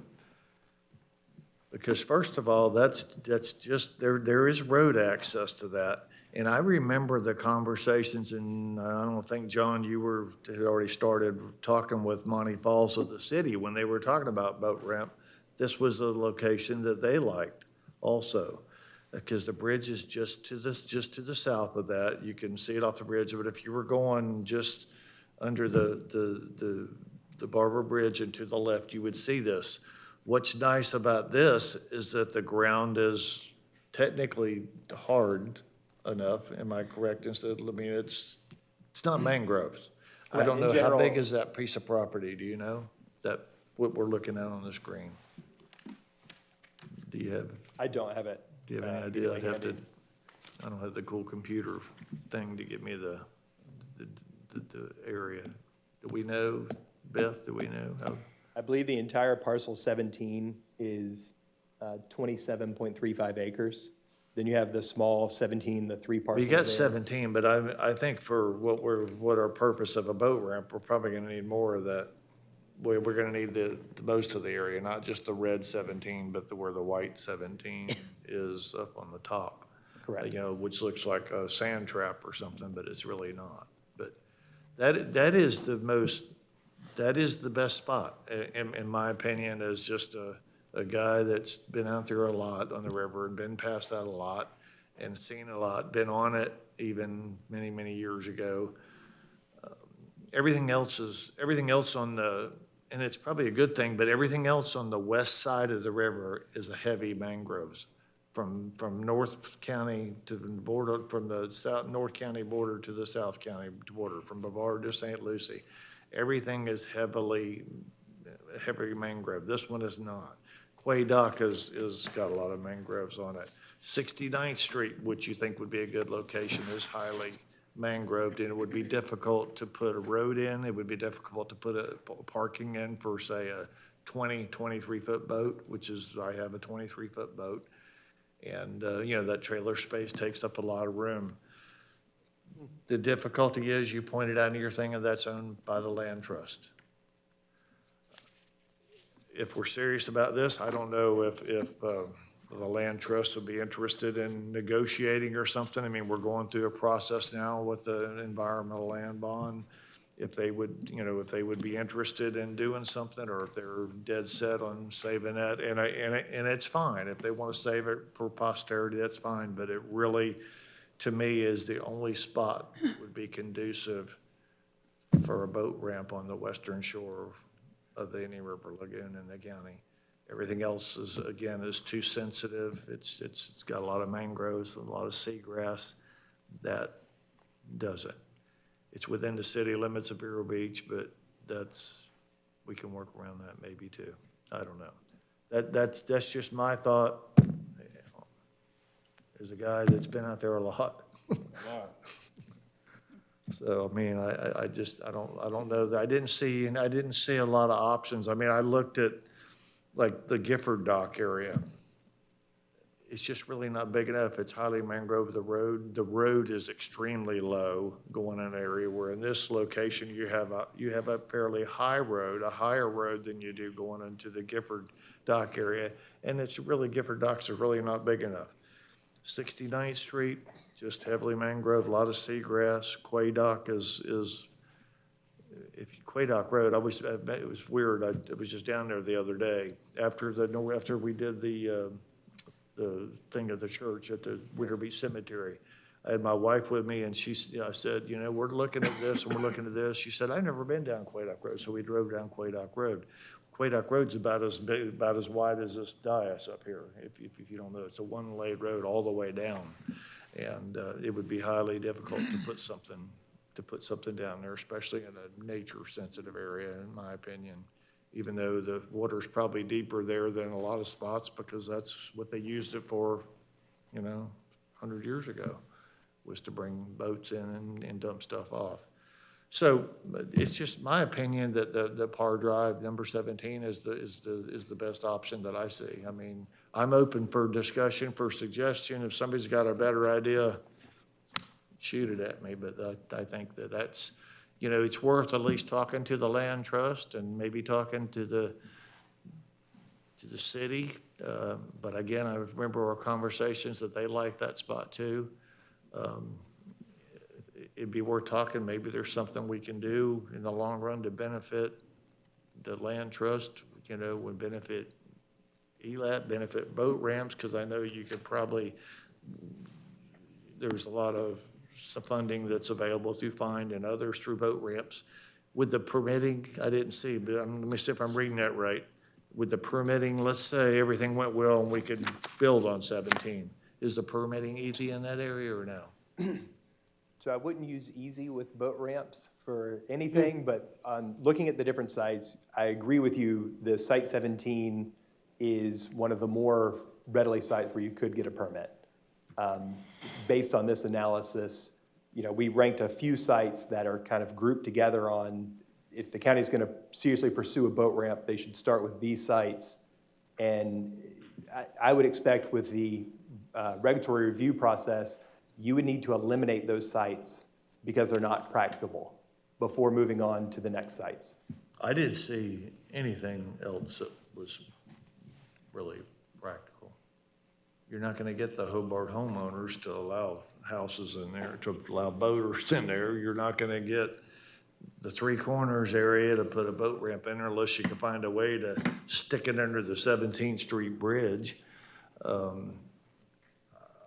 I've looked at every one of them. I looked at this for 2 hours last night, trying to come up with something, and I kept coming back to that particular location. Yes, and it's careful, or I was careful not to put county policy in my study. So I didn't want to say, well, this site, we're not going to be able to get this site. So I tried to remove that type of language from the study. Sure. I just had a question. And looking at the coastal tech assessment, this is page 3 of 10, it says that the recommended level of service is a minimum of 1 boat lane per 10,000 residents. While Indian River County has approximately 1 boat lane for every 5,823 residents. So the level of service is adequate. It does say that that does not take into account seasonal traffic or visitors to the county. Well, that's only, it's basically looking at, 60% of what it could be. Like, you could add another 40% to that, and you would still have a proper level of service. So if that's correct, and I'm just looking for confirmation here that I understand it correctly, then it's not a level of service issue. The issue is the location itself. And if that's the case, if I understand that correctly, then we don't need to bother with the Indian River Land Trust because you have the 2 boat ramps basically right across the lagoon. You have them at the base of the Harbor Bridge on both the north and the south side. And that's on the east. This would just be adjacent on the west. So if it's a location issue, that with all its, with all the other problems attached to it, the land trust, that would not solve the problem. If it's a level of service problem, then I'm curious about that. That we have, that 40% is taken up, is it taken up by seasonal changes in residents and/or visitors? If you know. That language is from the county's comp plan, which I believe the last update was 2018. I can't speak towards the growth of the county or if that number is still adequate to today. Well, do you think it has changed since that time? I mean, in terms of level of service, that's all. Overall, my understanding, the growth of the community has expanded since 2018. I think we have taken on more residents since 2018, but I didn't develop the comp plan, so I couldn't really speak towards that. Because I agreed with Commissioner Ehrman. I really didn't see any that looked appropriate. Thank you for listing them all, and I did review the list. I didn't see any that I thought were appropriate. And thank you for pointing that out because it is historical data, and we have grown. We can just go and check at the tax collector's office, see how many registrations we have. Not being, Mr. Chairman, I was looking, the size is on your sheet where the power drives start. It's basically, that's half, almost 30 acres, that whole site. The big part's 27 and a half, the others are 0.38, the 3 small ones are 0.38. correct. 1 to 4 to seagrass, because there's not much seagrass there. 1 to 4 to seagrass, permitting challenge 1 to 5. That's good or bad? That's good. Okay. Yeah.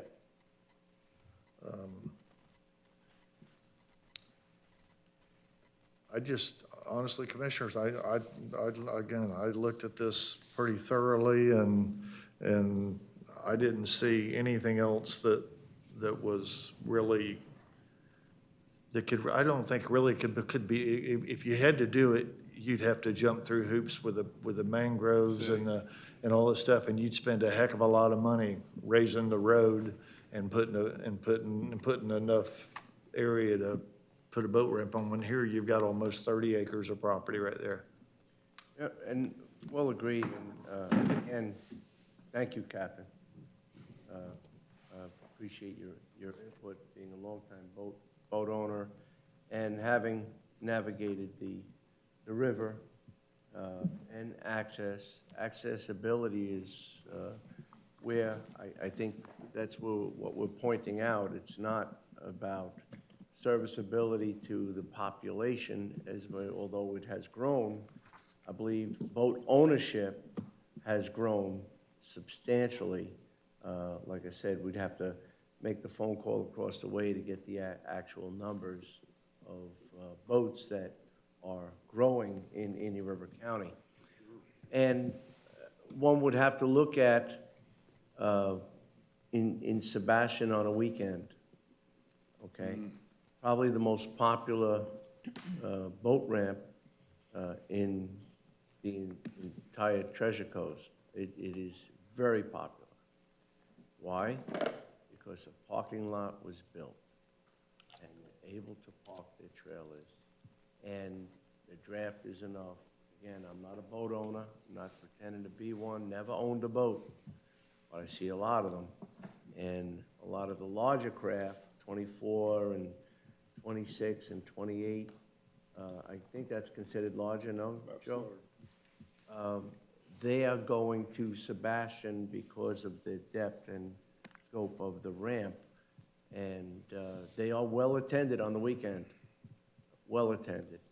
And I think that the original discussion was not only to be able to look at developing a South County access, because we had determined that Oslo Boat Ramp was not going to have any changes.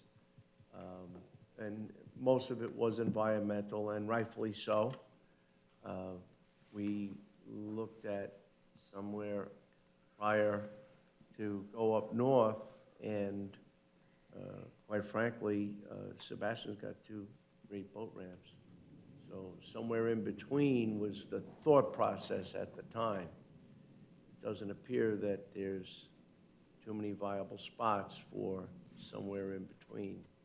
Is that correct? Yes. Yeah, I agree with that statement. And looking at the data, that, and we appreciate it, but I don't think there was a point where along Grand Harbor we were going to consider.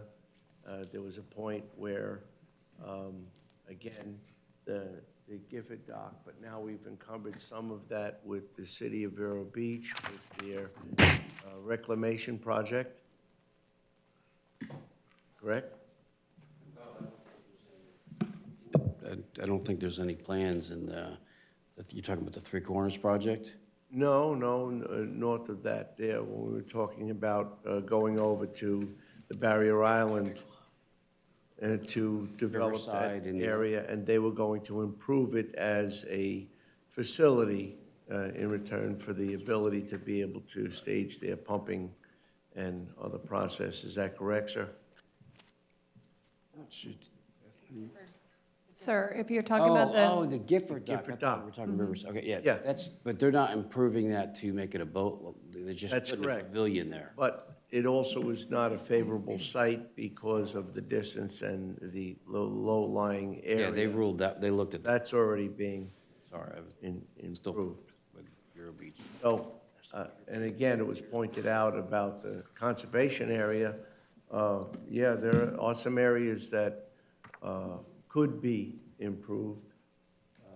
But again, that's probably one of the more likely sites, but that doesn't come out in the mix, does it?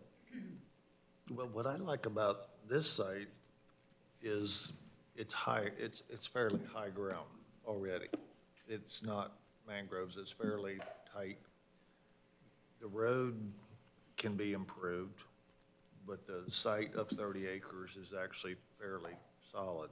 It's actually rated number 3 in your report, and I don't think we're gonna get the number 1 rating, which you said take off the list, was the Three Corners property.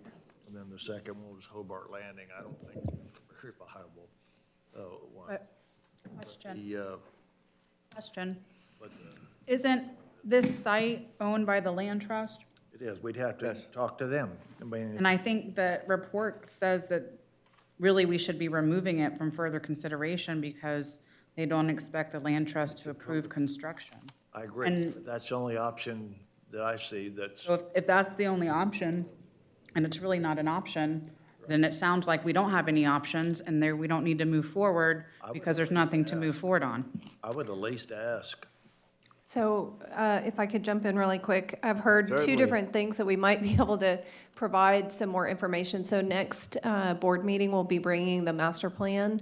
I will note that in the draft master plan, Parks and Recreation master plan, that is a 10-year guiding document for our department, that we currently do not have any data or information to support additional boat ramps in that report. And so you won't be hearing that. However, I would suggest that staff could look at the number of current boater registrations. Another thing that I'm not hearing is, so for instance, when we get park impact fees, there's pressure for us to use those funds to meet the new levels of service based on new developments, et cetera, that are coming in. I don't have that same pressure when it comes to the boater funds that we sometimes use for improvements. So there's a couple considerations there. And additionally, I would mention that a few meetings ago, you approved the Wabasso Causeway grant that we got from Florida Inland Navigation District, which is looking at expansion of the lobes there that we have to protect them from further erosion, doing some conceptual site planning for that.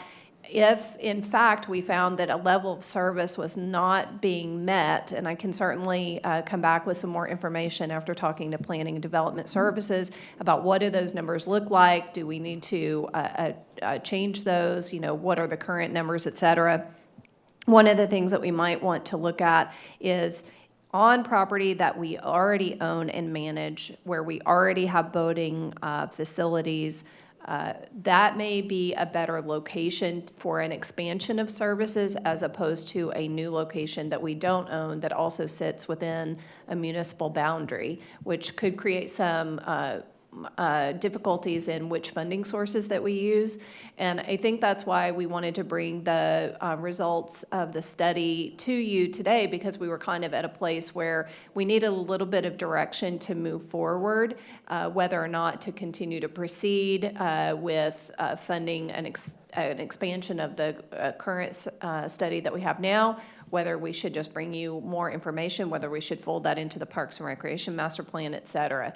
And I would agree that I think that the current issue to date, though we have not done any statistically valid surveys of boating use in Indian River County, so that would be interesting. It would cost some money to do that type of survey.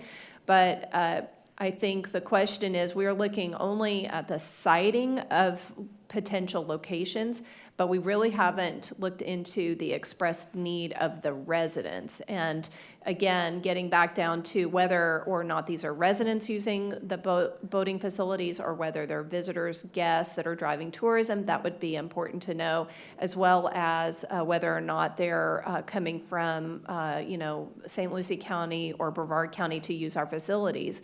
There are data points that we can access through things like Placer AI and other software that basically use cellular data that can tell you predominantly who's using facilities. So for instance, we know that the fairgrounds is about 80% county residents when you have events at the fairgrounds. And that can frame the decisions that we make moving forward, because we know exactly who's benefiting from the expansion of services. At this current time, we don't have that information because we don't subscribe to that software platform or any other platform like it. So we've only been able to glean some of that information from demos that we've done. So there's a couple different questions: is who's using the facilities, what is the demand, as opposed to what is the siting. And this study was framed only from the siting. And I think it was I don't think there was anything that was surprising staff. I think that anecdotally, we knew that our shoreline is quite a distance from, for instance, the major thoroughfares like US 1, that there's a lot of homes built along the Indian River Lagoon area, and so getting public access to the river was going to be a constraint, as well as the fact that we have environmental resources in the south part of the county particularly, so people that are using the south part of the county are doing that for recreational fishing, and they probably have a different mindset than the folks who are using the Sebastian area, where you have a lot of spoil islands and a lot more recreational use in that area, or you have commercial fishermen who are using those areas to get out to the Sebastian Inlet. So I don't think that we have a really good handle at this point in time of what the need is from the user groups. That's certainly something we could consider and look into, but I can tell you from the cursory review that we have coming out of the master plan, and again, we'll be presenting that at the next meeting, that there was not an expressed need for additional boat ramps that was ranking super high. It might be in that list and tiered, but it's not ranking as like the top 3, 4, or 5 needs in the county.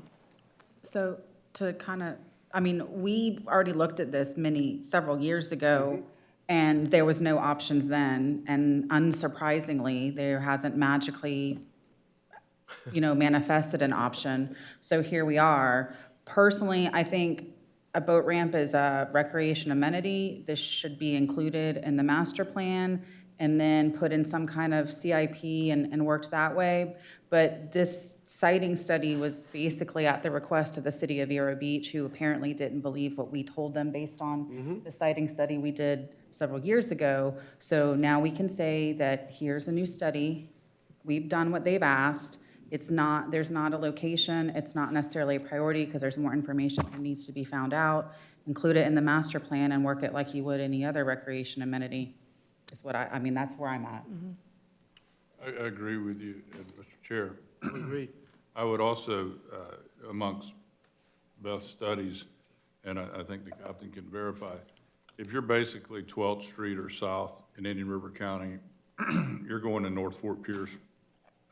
That's where you're going to launch your boats. You've got the inlet there, access to the ocean. So that's been my experience. I'm not seaman like him. I did. You're going to Round Island, or you're going to the. Right. I mean, You're probably going to all Fort the way Pierce. down there in the river. That should be in the study as well, and how many Vero people are going there. They have great boat ramps in North County at Fort Pierce.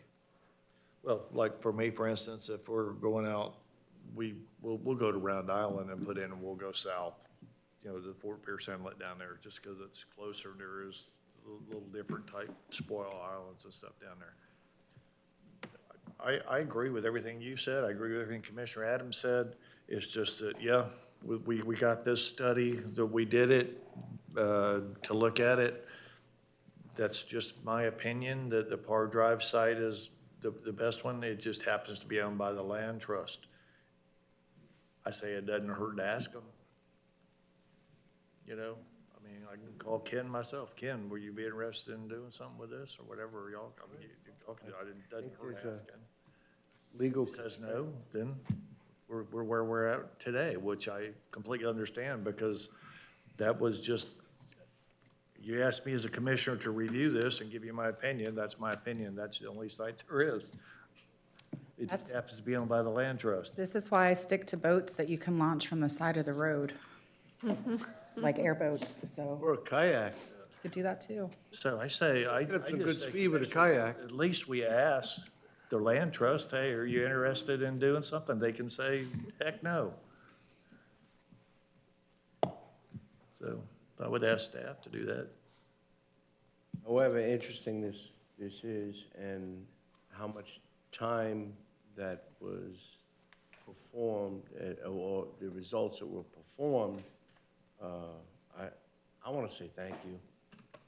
This was something that was reinitiated at that joint meeting, and I guess, got the same results. We might be at the end of the dock. So sometimes that happens.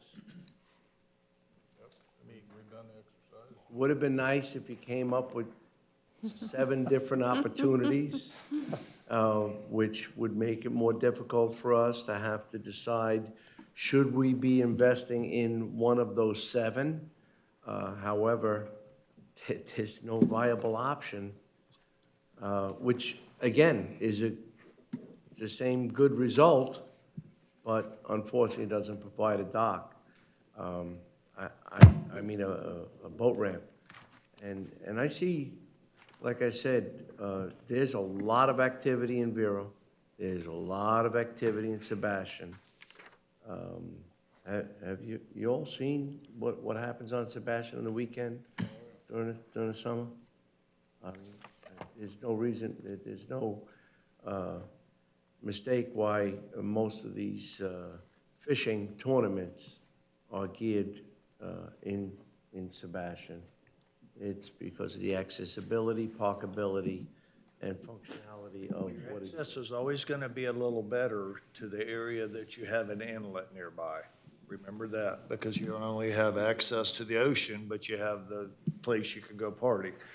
So you put in at Sebastian, you're right there at Sebastian. Like you put in at Little Jim Bridge or the municipal on the North Bridge side of St. Lucie, you ought to go down there on a Saturday or Sunday. They're really full, down there because you're close to an inlet.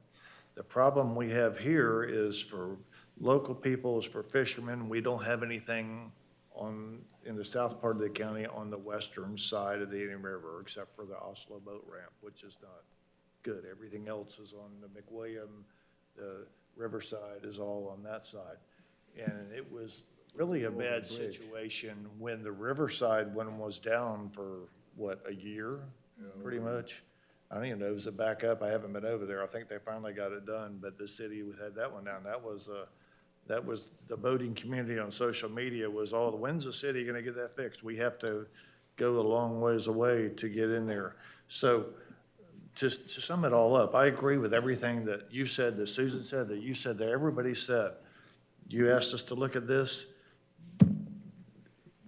I don't see any of them viable. The only one I see that has good potential would be the Parr Drive when Site 17 that they looked at. I just think it's worth asking the land trust, hey, we talked about it, we're looking at it. Would you be willing to work with us or do something with the property or sell it? Or something like that? Because it is 30 acres on pretty hard ground, just to the base of the Barber Bridge, which is basically going to be across from the McWilliam boat ramp, but it's on the west side instead of the east side. I just think it's worth asking. If not, then we're no further worse off than we are right this minute. That's just. Mr. Chair, Vice Chairman. we can move this item along and have Beth and her team inquire about 17, and then close this study. We've checked the box as we were asked. This belongs, as Commissioner Adams said, in our Parks and Rec plan. We can always keep this particular file or whatever in case a piece of property comes open that we think might be advantageous for a boat ramp, but as it stands today, it doesn't appear that we'll be having one on the mainland. So, is that a form of a motion? Yes, sir. Second. And that means that that's going to check, and if there's any viability, you'll let us know. Yes, sir. Is that your intention? Check with my intention too. So you just asked. That sounds. Yep. Any further discussion?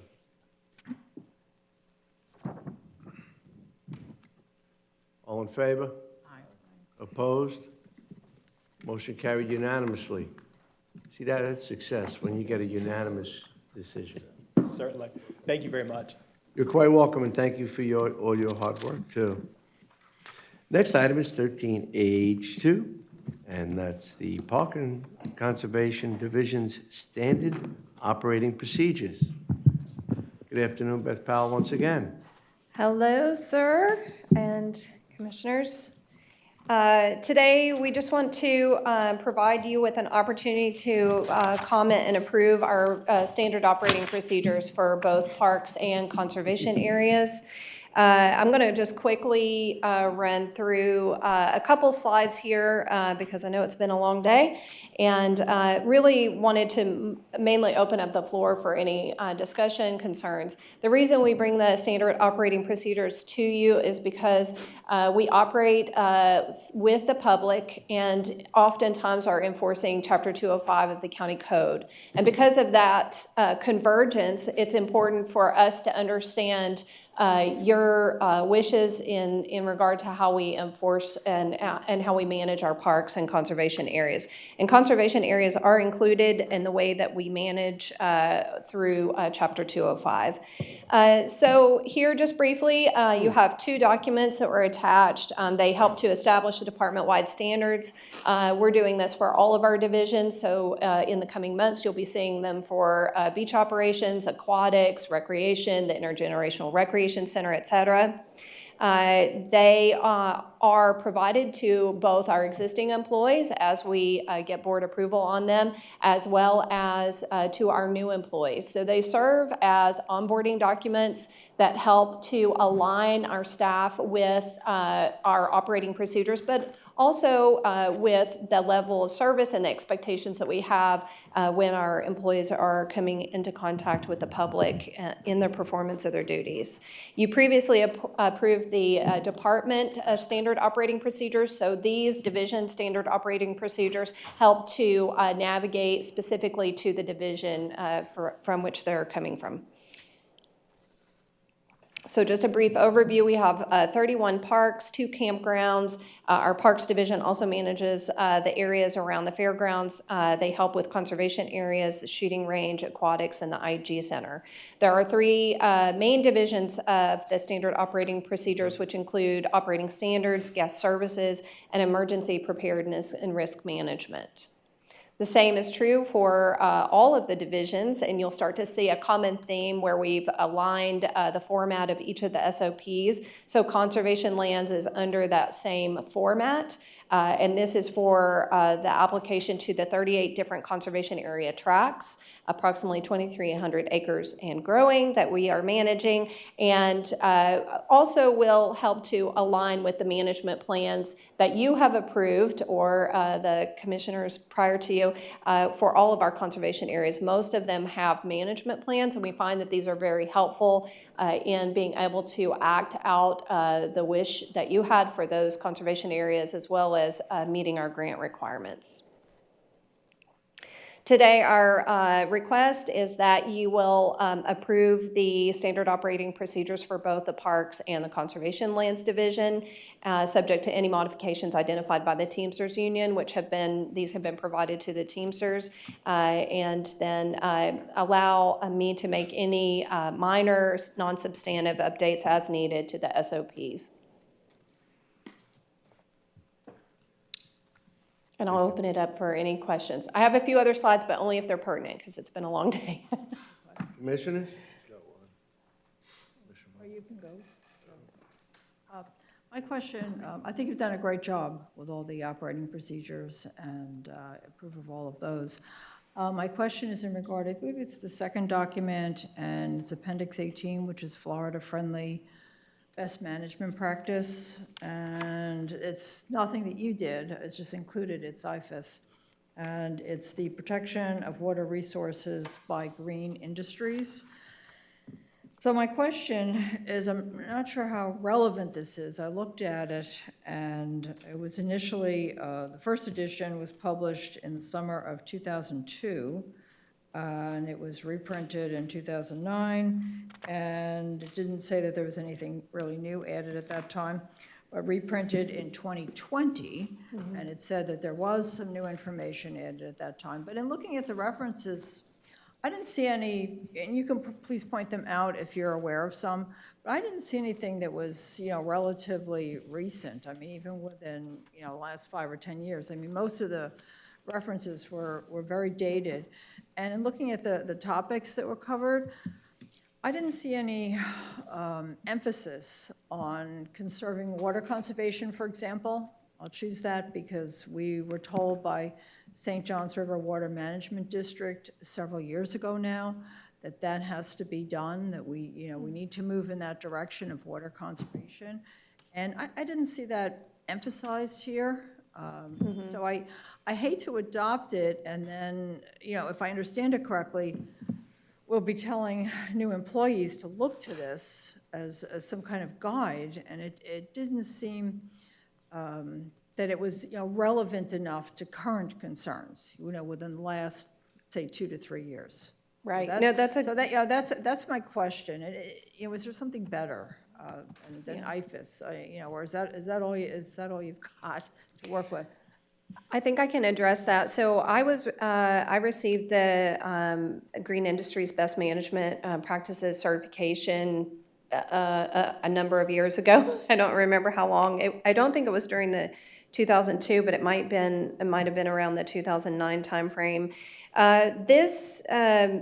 The Green Industries basically is a training that's provided to commercial landscapers. So when they say get green industries, it's really referring to landscapers, lawn businesses, and companies that are operating tools or equipment in the performance of some sort of landscaping management. I find that the training will be helpful for our staff, though it's not required. So even though we have about 6 to 8 people who hold pesticide, herbicide applicator licenses, we're not required to have this certification or training, but I do think that there are best management practices that are relevant to our parks division in particular, less so the conservation. And so I do think that including it as a training and as a guide will be helpful. But to your point, I don't think that it speaks to the owners. So for instance, if you're a landscaper, you're not controlling the irrigation system for a private home. And we may be able to include in our SOPs some guidelines around water conservation, how often we're running our irrigation systems. For the most part, our parks themselves are not irrigated. Ball fields and athletic fields do have irrigation, and we're very conservative when it comes to the application of all of the different measures that we need to do to maintain those fields, including irrigation. But I do think that that's something that we could include is what is our standard when it comes to water conservation, and that would be a relatively easy thing for us to add to our SOPs for Parks Division. That would be wonderful, thank you. Yes, we'd be Because happy some to of do the workshops that I've attended out in the community, it's been stated, not by you or by me, but the groups, coordinating the workshops, tell people to look to their landscaping professionals, for advice. And I'm like, yeah, this is not the kind of advice you'd want to give, so thank you. Yeah, You- you're you- welcome. You will give a lot better advice. We will include that. Make a motion to approve staff recommendation.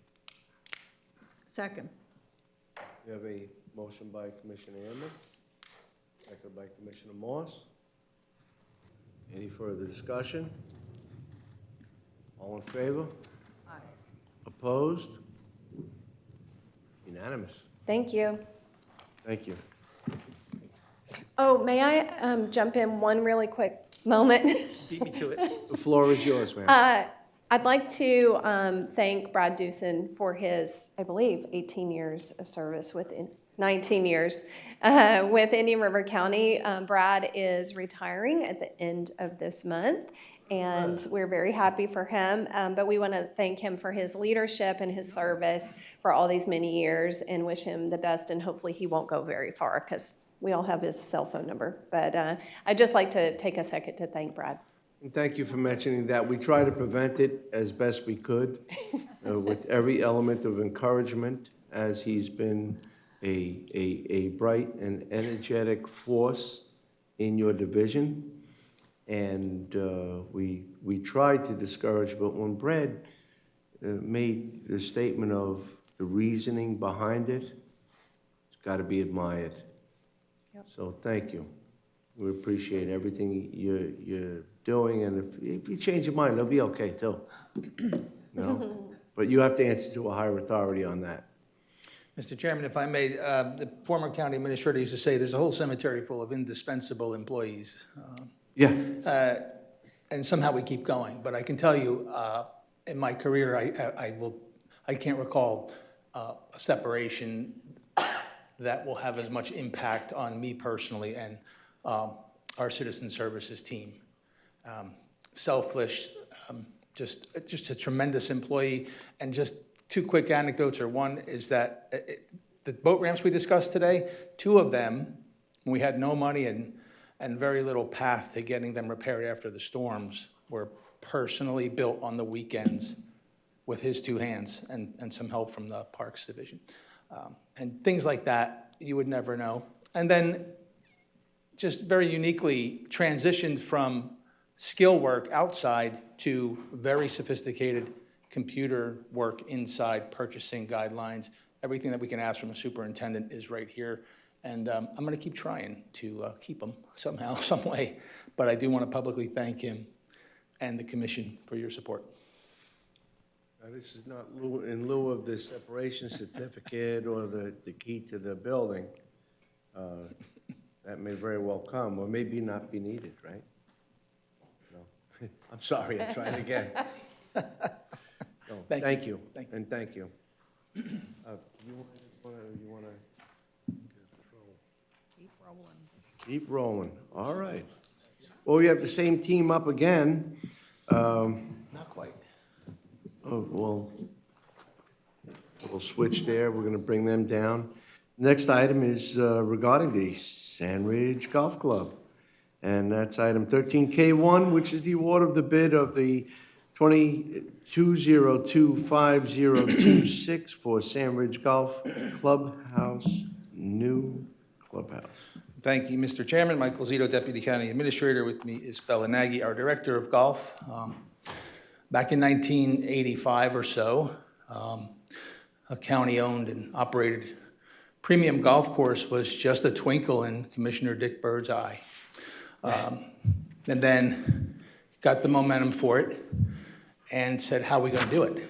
And we borrowed the money. We borrowed revenue bonds. We had no income at the time. We had to build the course. 7 years later, we built the second course on a second pledge of revenue bonds. To date, we have fully paid off all our debts. Our funding sources, because we're an enterprise fund, are limited to certain bonding elements, plus the tool of the interfund loan from our reserves that the county holds. Every time we interfund loan, we pay the county interest rate higher than what they're receiving from their bank of choice, our bank of choice. So with that, as you know, it's been quite a long time since 85 and 92. The course enjoys a tremendous reputation and success. One glaring deficiency is our amenities. And so we've been proposing to build the clubhouse for a few years now. As you recall, prior solicitation resulted in a close to $15 million project. We thought, although the course could support it in the long run, it was just too much for a public course and too many dollars to engage and ultimately borrow. So we sharpened the pencils. Took us about a year. Bella and I had a pretty unique idea that if we could somehow get water to our fire suppression system from our chain of lakes, which has an abundance of reclaimed water. In fact, I think we supply water to other golf courses. That if we get that water somehow into the fire suppression system, that would save a lot of money running a 4-inch pipe from 58th Avenue all the way to the site along what's known as 73rd Street, which is just our very long driveway, but it was a tremendous cost. That and taking out the porte-cochere and some other bells and whistles have resulted in a value-engineered proposal for you today. So I'll let Bella start off and give you some details about the project.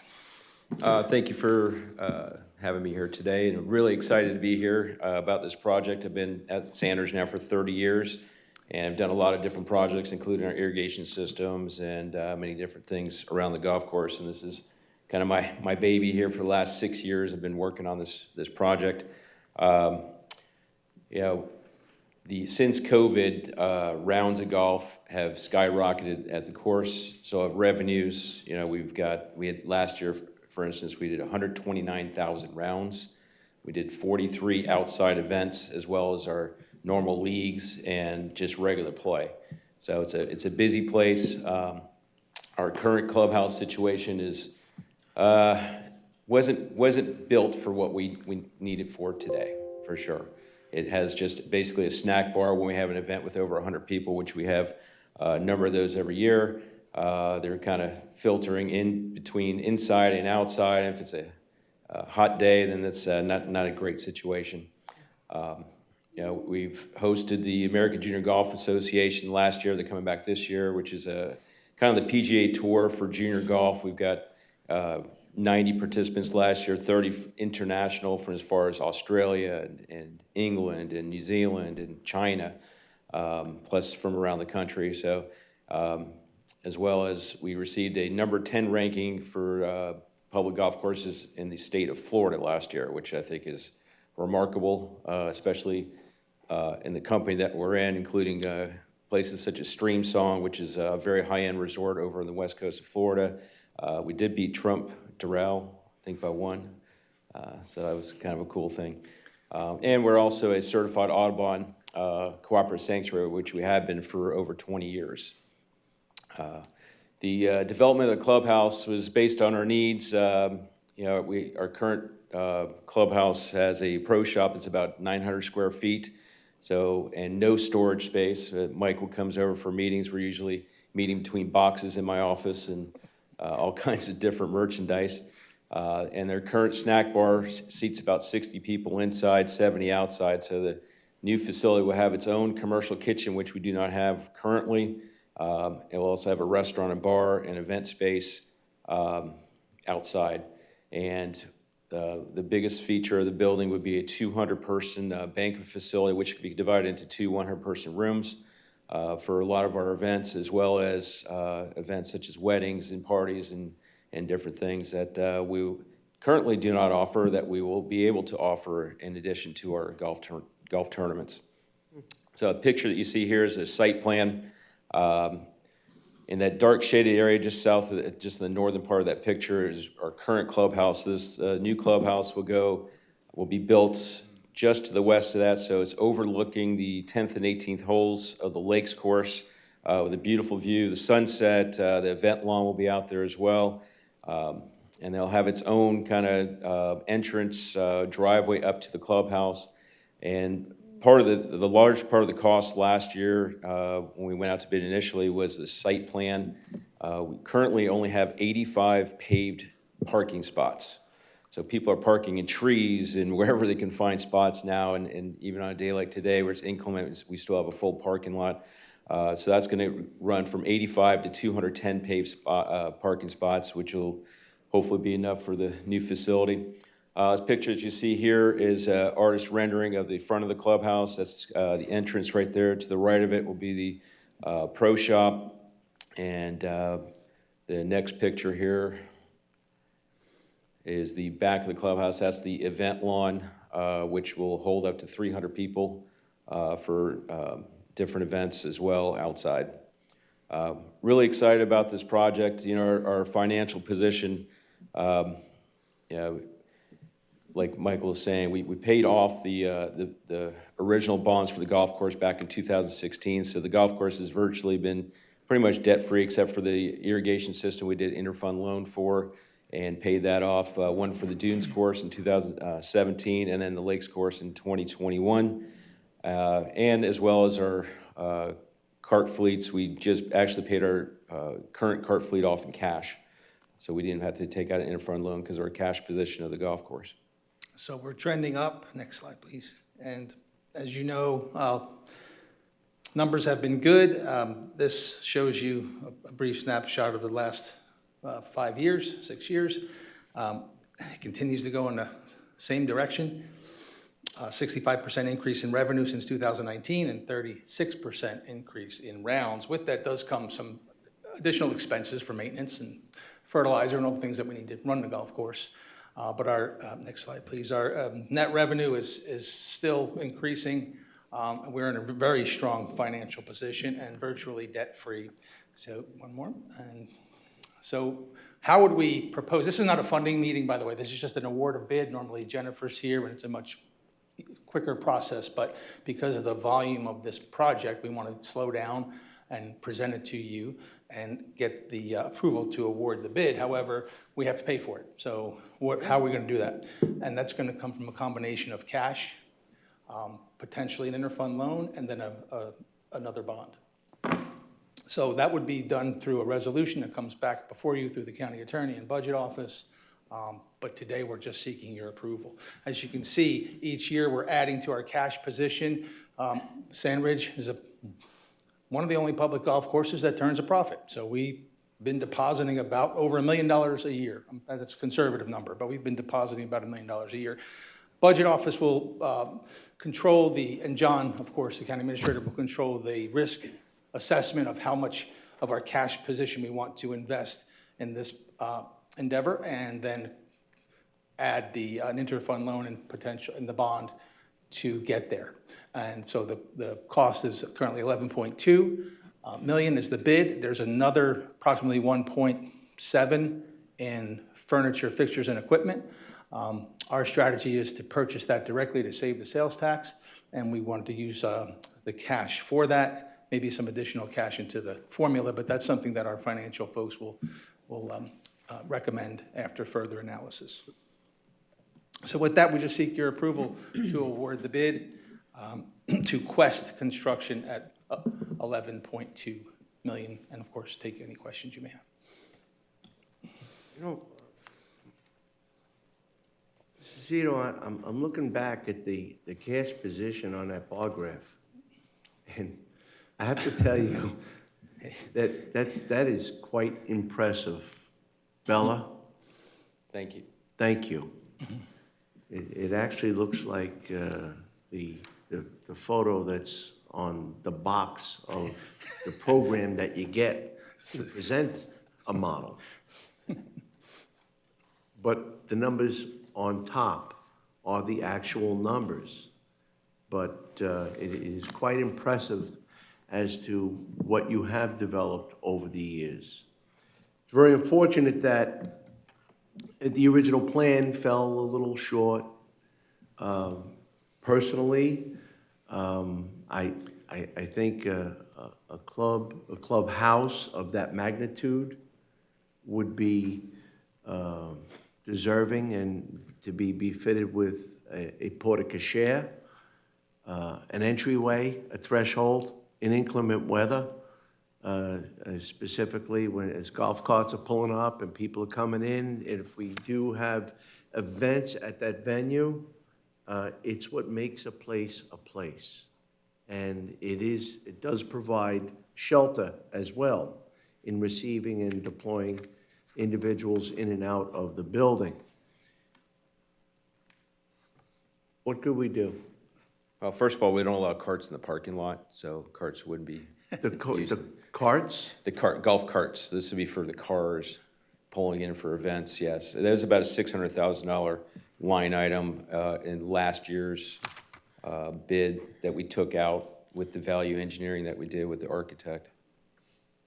What was the total number that you were able to pull out of again, I remember the old numbers, they were substantially higher, but again, with the removal of, with this fire suppression system being absorbed by the collection site as opposed to running that rather costly pipe, what were the other key factors in reduction in cost? Well, that was probably the biggest one. That was about $700,000. The $700,000 line item is a 12-inch pipe running about 3/4 of a mile with directional boring as well, most of it. And that was basically for the fire suppression system and a fire hydrant on site. I mean, the plan is beautiful, the layout, again, to have the capacity to be able to host something for several hundred individuals in Mid-County area, whereas we really don't have any other venue, and it can turn quite lucrative, especially in a site where it's probably one of the most coveted golf venues. And look at him smile, proud of him. I'm serious. I don't own a boat. I don't hold a golf club. But I have attended events, and I see the anxiousness and hear the discussion about being able to get tea times because it is so coveted, far more coveted than far more than, I guess, might have to do with the pricing. Price point. The price point is probably key there, but the environment is beautiful. While I don't play any kind of golf game, I've walked the site. It's beautiful, and it's well-maintained. So I think this is a tremendous asset to go forward. The concern, again, just maybe it's a minor concern, is that threshold, you know, that thing we see at some of the other facilities. So I guess it's a small sacrifice for such a big improvement on a great place to golf and experience. And just keep in mind that some of the numbers we discussed today are very round, but they do not include projecting revenue through additional sources, such as a county-run and operated restaurant. Currently, we use a concessionaire. We take a top-line percentage of revenue. It's not as lucrative as it can be. We don't have the employee cost either, so that's something we're going to be analyzing, but probably recommending at a later meeting that we take that operation in-house and run it at a profit. And additionally, the banquet hall facility is a whole other business model that's going to generate separate revenue, all adding toward that cash position. And that's a separate issue. We currently have a contract. We do. You just renewed it for 2 years while we're Yes. building the facility, and then we'll go from there. Okay. Well, does anybody else have any questions?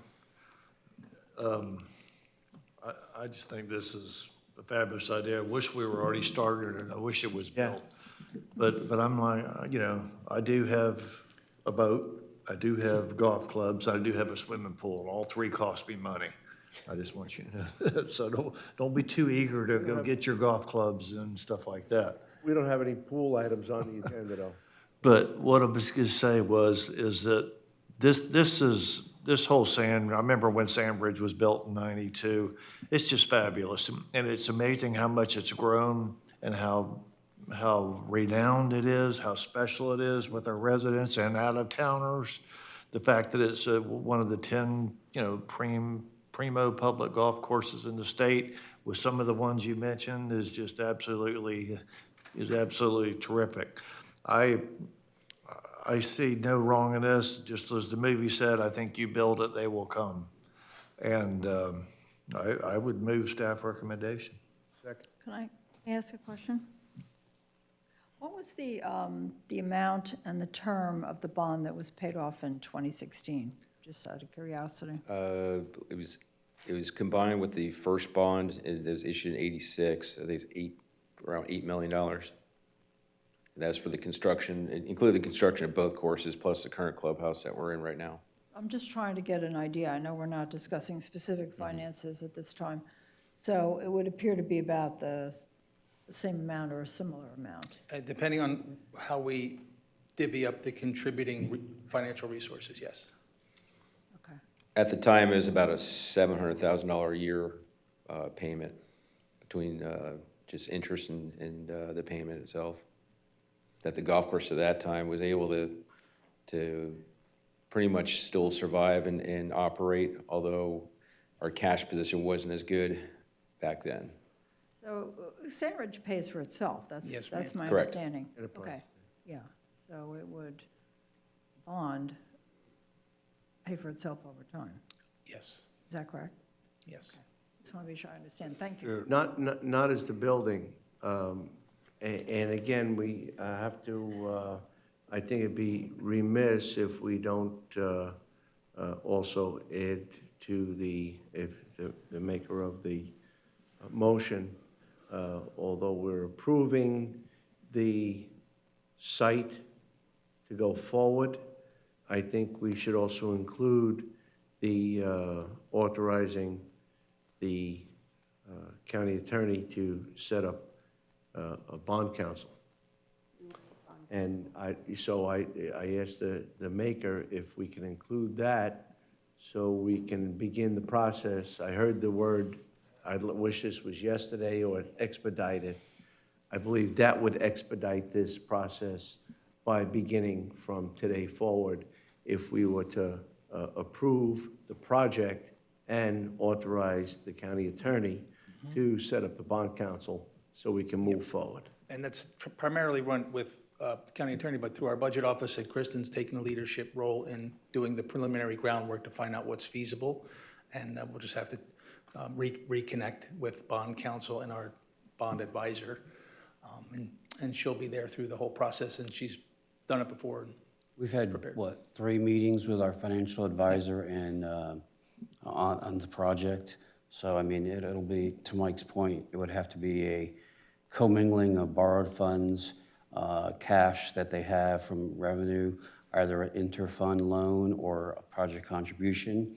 If you do an interfund loan, it could be structured arguably based on the new facility, you know, and the revenue that's, because you don't have any history right now as it would relate, that would be financeable in terms of being able to go to an underwriter and say, hey, this is our history.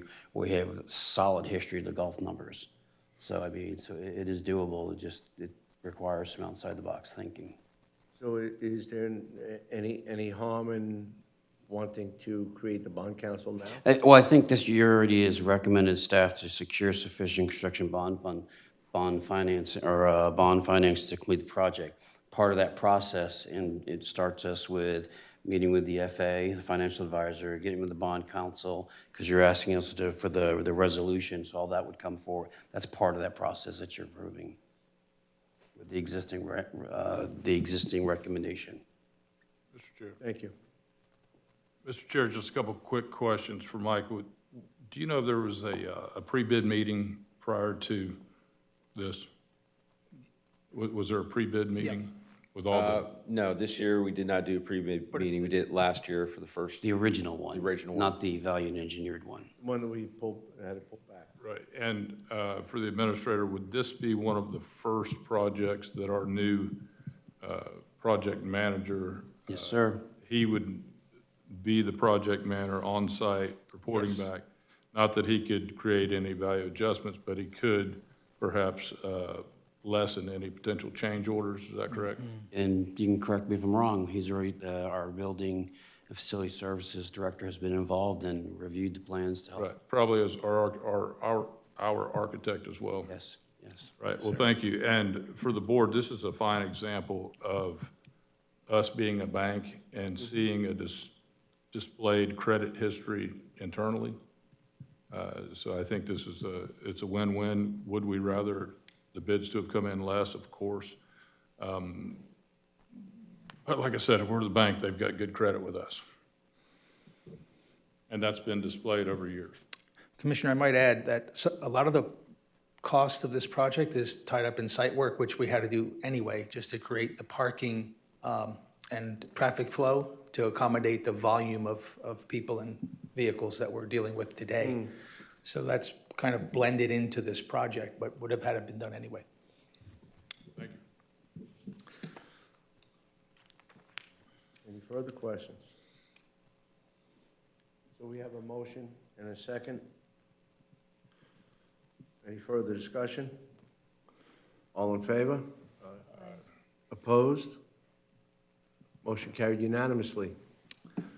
Thank you, much Thank you. appreciated. Thank you. Yep, Thank and you for what you do. come out any Saturday. There's always an event for a commissioner to probably see a lot of people you know. This week happens to be the United Ways Golf Tournament where. I'll be there.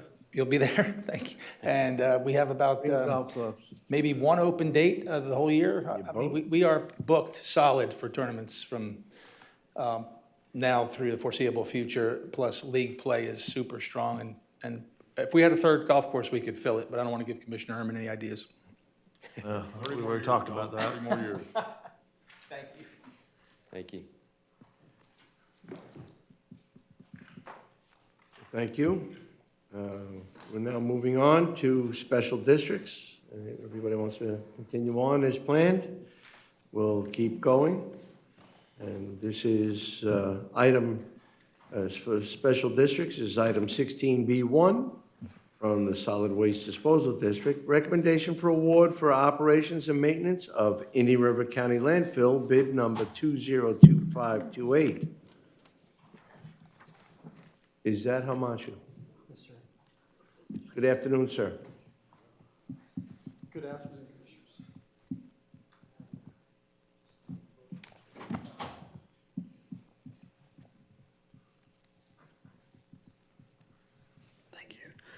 Good afternoon, Commissioners. Himanshu Mehta, Managing Director of the Solid Waste Disposal District.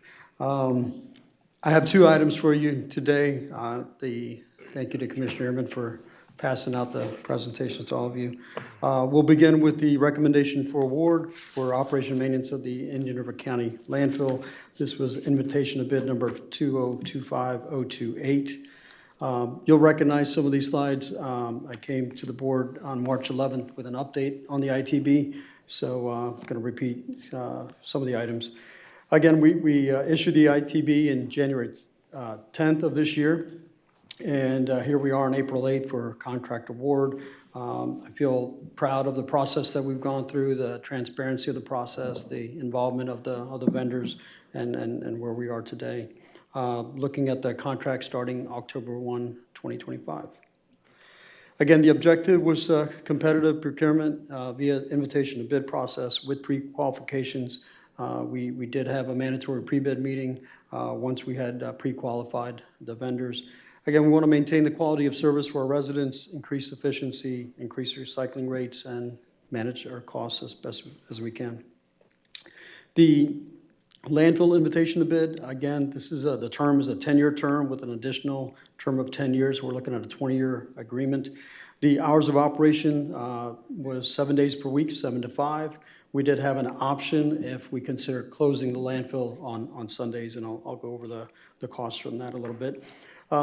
Scope of work was to operate the Class 1 landfill, and it's historically been done on a price per ton basis. We had a base amount for all the bidders, about 220,000 tons per year. It's an average number for the last 5 years. We did have in there, and this is one of the other options, a cost reduction if we were to have us to continue to provide them cover material, mulch and dirt for cover.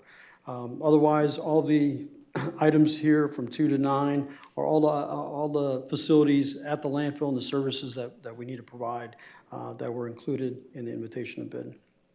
A key one to mention, I think that an enhancement here was the off-site litter control. We have the interchange on I-95 and Oslo coming on board, and we have litter control here because all the trucks, that originate in the county all go to the main landfill. So we wanted to ensure that at least those primary perimeter roads like Oslo, basically from I-95 all the way to 66th Avenue, 74th Avenue, all the way down from the prison, all the way to 4th Street to the north. Same thing on 66. We're actually going all the way to 4th Street on 66. So we're trying to maintain sort of the litter control on all these vehicles that come to the landfill. And here were the results. We had 3 qualified bids from Republic Services, GFL Environmental, and WM. As you can see, the price ranges. What you see on the screen right now is option 1 and 2 are for both 7-day per week operations. Next slide, I'll show you the 6-day per week operations. And in this case, the option 1 is with the contractor providing soil and mulch. Option 2 was with solid waste providing cover for soil and mulch. As you can see, Republic Services, I mean, the low range was about $5.6 million, all the way to high as $9.8 million. Same thing on option 2 there. Comparing option 1 and 2, looking at Republic Services as sort of the low bidder, we were seeing about a $44,000 per saving if we continue to provide dirt and mulch for cover. This is option 3 and 4. This is for 6 days a week operation. What you find here is about a $99,000 per year savings offered by Republic Services as the low bidder. So what we were hoping for, again, higher cost savings on both items, and so with that, comparing option 1 and 2, again, as I mentioned, SWID would save $44,000 per year for us to provide cover materials. And felt that we could further negotiate with Republic to see if we can optimize more savings there. I think for them to truck in dirt, truck in mulch, whatnot, or purchase mulch from Atlas or from the county for that matter, would be more than $44,000. But it's something that maybe we want to talk to them a little bit more about. But for right now, The initial recommendation was to just select option 1 because there wasn't that much savings on the table. Comparing option 3 and 4, we would save $99,000 per year if we close the landfill on Sundays. Staff recommends keeping the landfill open on Sundays. Again, disruptions to a lot of the local folks in the area, and also the negative impact on the customer convenience center. So we're recommending to keep the landfill open. So having all the 4 options, staff is recommending option 1, which is to keep the landfill open 7 days a week. We would have the vendor provide the cover material. And so looking at the pricing there, the tipping rate, $18.70 per ton, is about 15% higher than the current tipping fee of $16.26 per ton. Overall, the costs are about $1.6 million per year higher, or 40% higher than the current budgeted cost. We do feel that COVID, inflation, the cost for hiring qualified, equipment operators and such was a big factor. As you saw, that again, this was a public, procurement process. The range from Republic to WM was substantial, and we feel that we're seeing what the market is speaking, the waste haulers are, the companies are speaking in terms of what they're looking to provide these services. We're still wanting to look at some of these ancillary services, and that's kind of the breakout just for Republic Services. We're talking about $123,000 a month, about $1.5 million per year. And we think that we could maybe do some further negotiations with Republic to reduce some of these costs. There were some capital items that we were looking to have them purchase in terms of a styrofoam machine, a vertical baler. Maybe the county can purchase some of those items and directly and maybe reduce some of their capital cost and bring some of these costs down. So those are the things we want to look at. The small load drop-off facility, as many of you that visited the facility right after the scale house, you have the small load drop-off area. It's an unmanned area. We did require in this ITB to have it manned, to have somebody there to keep an eye on things. Again, that's a possibility if we want to save some money. Maybe, we've done it for 30 years without it being manned. We just felt that, there's a lot of traffic and congestion in that area. We felt like it was an added benefit to have it manned. But again, it's something that we can negotiate to try to reduce some of these costs for our residents. Overall, we're recommending to the board award bid number 2025028 to Republic Services of Florida as the lowest responsible bidder for the operation and maintenance of the Indian River County landfill to be operated 7 days per week. Vendor providing the cover material for a grand total amount of $5.591681.08. We're also recommending the board authorize the county administrator and his designated staff to negotiate on behalf of Squid Board with Republic Services to optimize the sample agreement for the overall benefit of county residents, and authorize the approval and authorize the chairman to execute the sample agreement as presented pending receipt of required bonds, insurance, and final approval of a negotiated agreement by the county attorney's office. With that, if you have any questions about the landfill award, happy to answer any questions.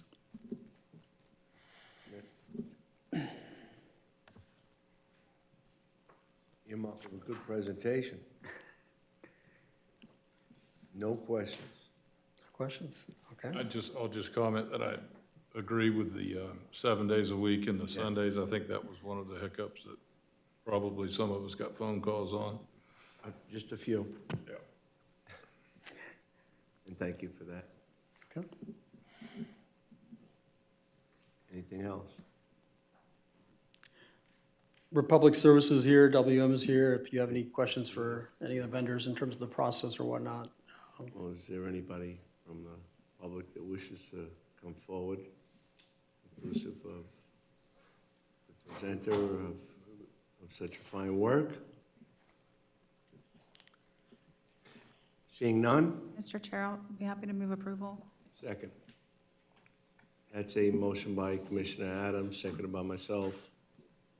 Any further discussion? All in favor?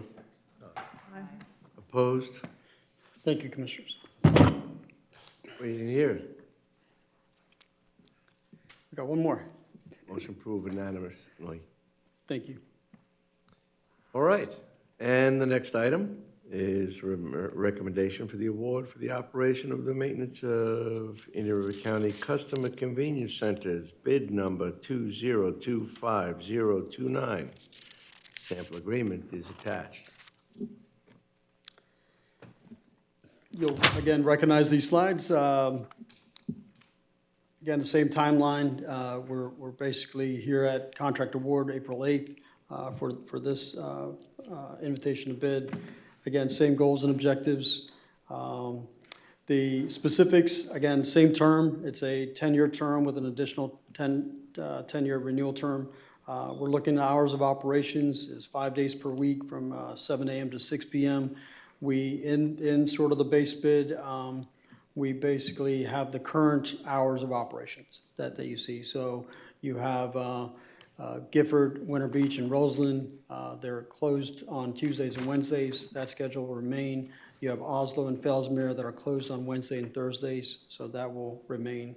And that's what we put it out as the same hours of operation.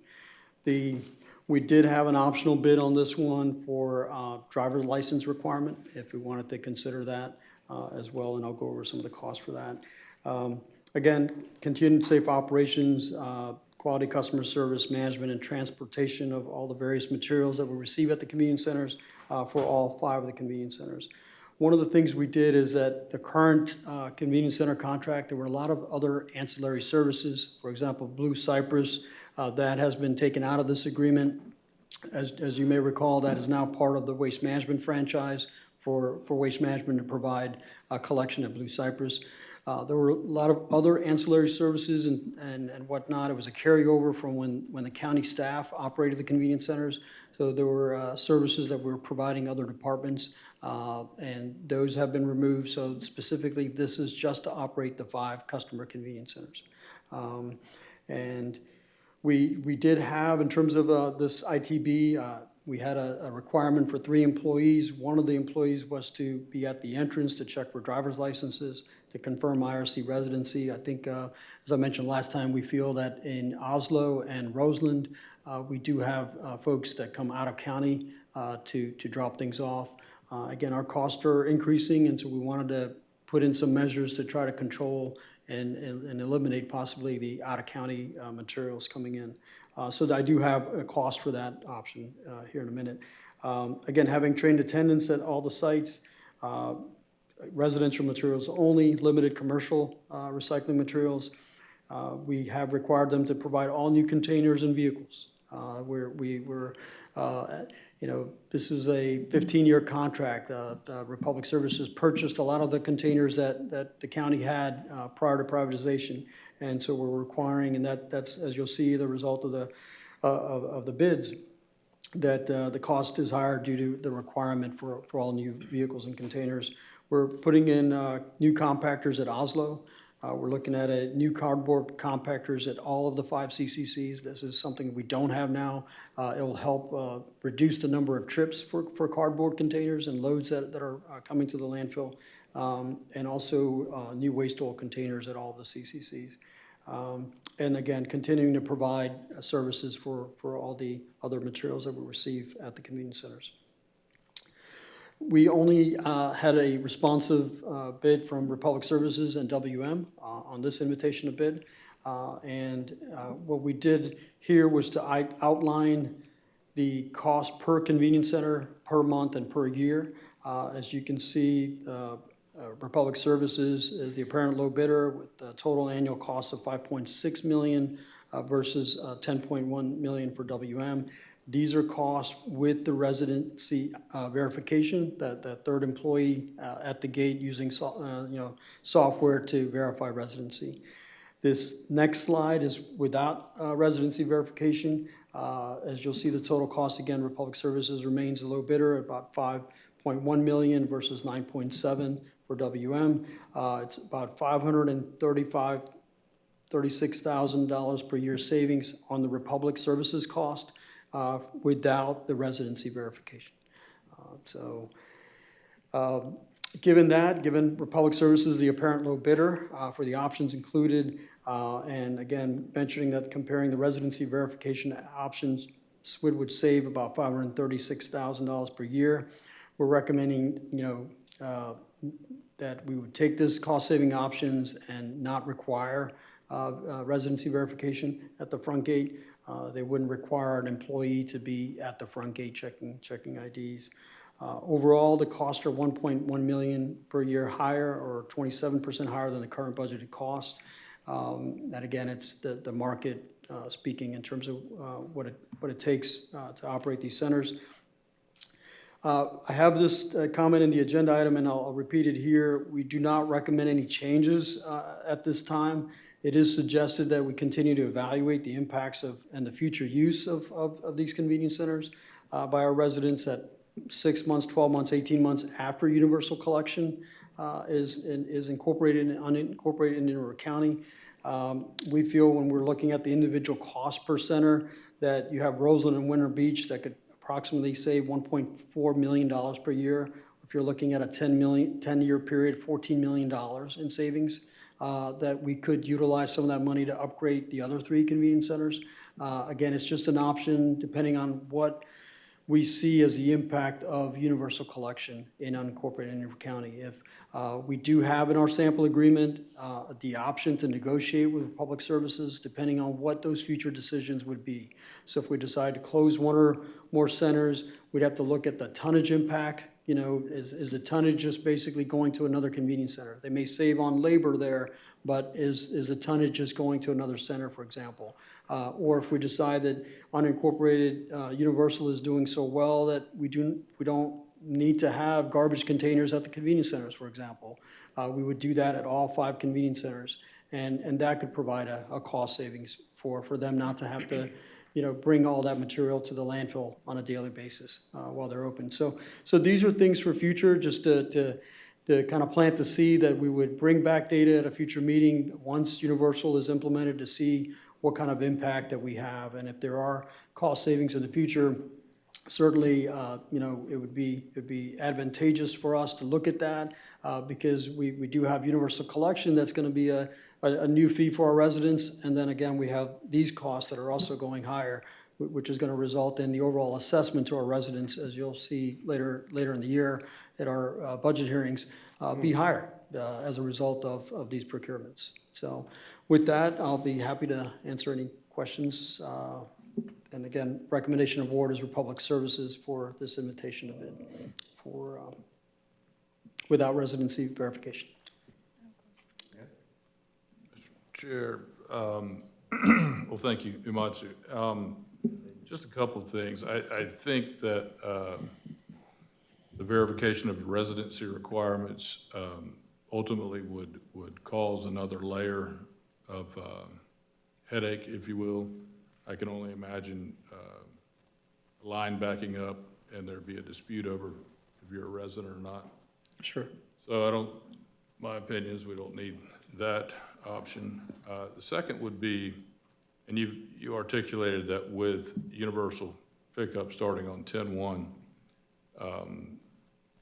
we may see, of course, a decrease at our convenience centers. But at the same time, it's by the ton. So that would be something that we would monitor as well.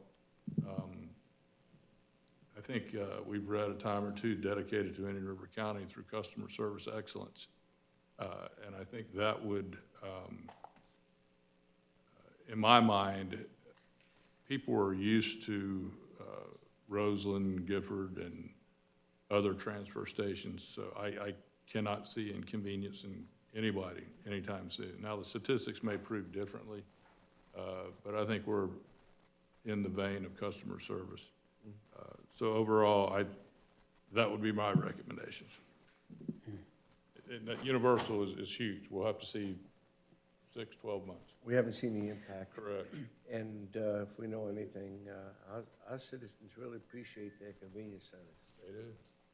And again, it's, what alternative do we have where they can drop off motor oil and paint and recycling that would not otherwise go, or old gasoline, Sure. Propane tanks, that's where it's got to go. We would have to come up with a hybrid where that could be a drop-off because we can't put them in the trucks. Right.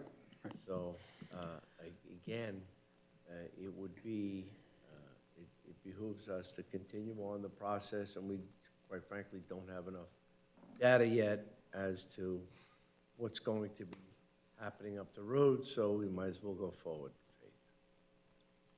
And I know last meeting I brought up some policy, changes at this time. Well, we're tabling that. We will continue our discussion with public services on what we can do to optimize,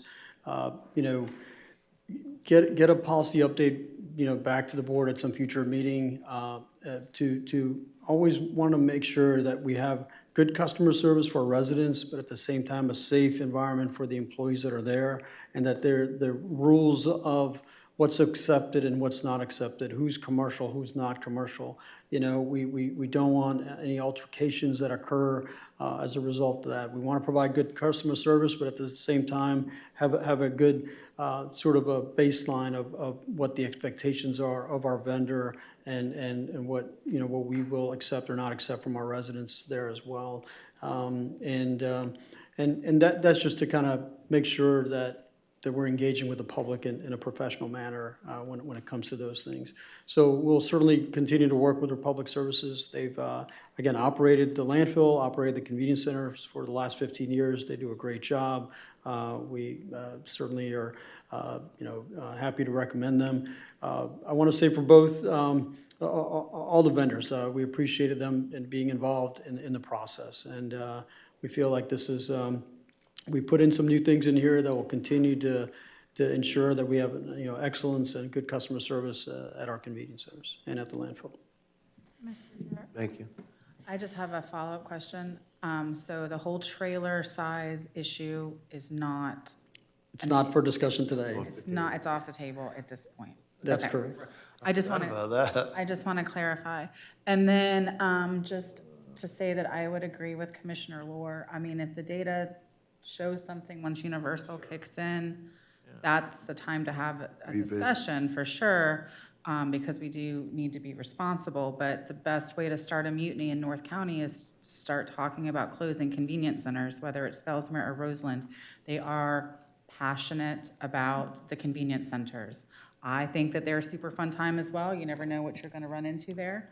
But let's not talk about that at this point. Like, let's not even bring it up because I'm going to already start getting phone calls. But I do agree that we need to revisit the data and make smart choices. But to be clear to everybody out in the world on the other side of the camera, we are not talking about closing convenience centers at this point. That's correct. Okay. That's We're going correct. to get some phone calls. So just to put that out there. You talked Thanks. about talking about it. I know, well, I did my best to walk it back.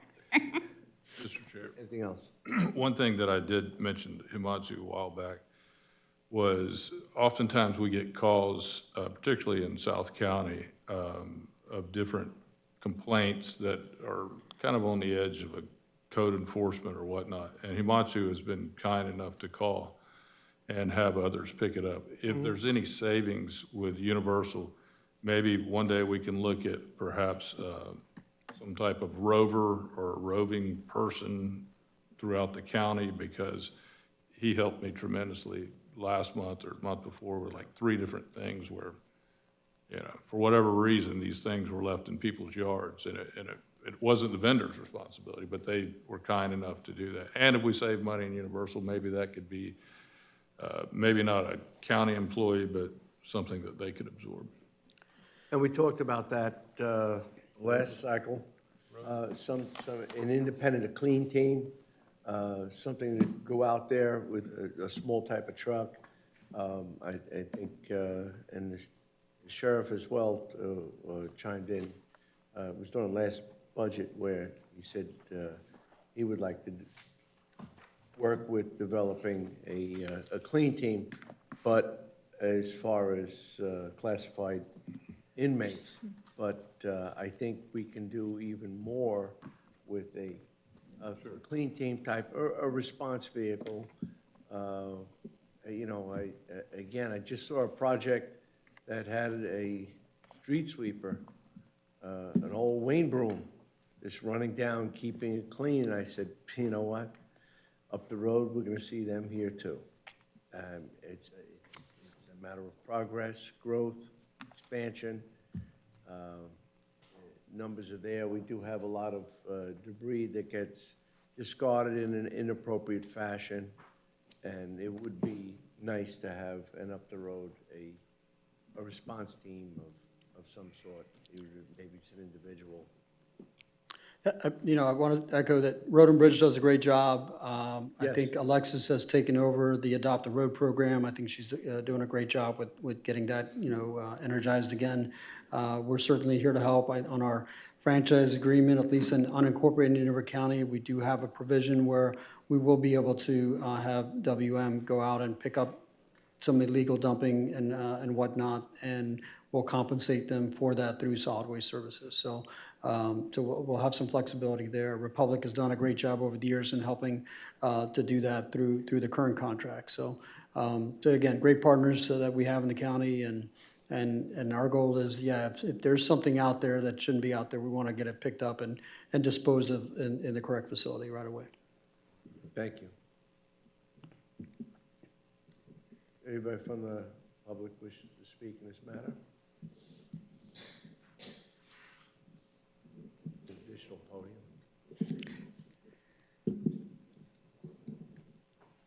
Seeing none, commissioners? Motion to approve staff recommendation. We have a motion by Commissioner Airman, seconded by Vice Chairman Law. Any further discussion? All in favor? Aye. Opposed? Motion carried unanimously. Thank you, Thank you Commissioners. much. Thank you. Well, seeing nothing else on the agenda, other than the opportunity, anybody who wishes to speak about any matter that's not on the agenda, this is your opportunity.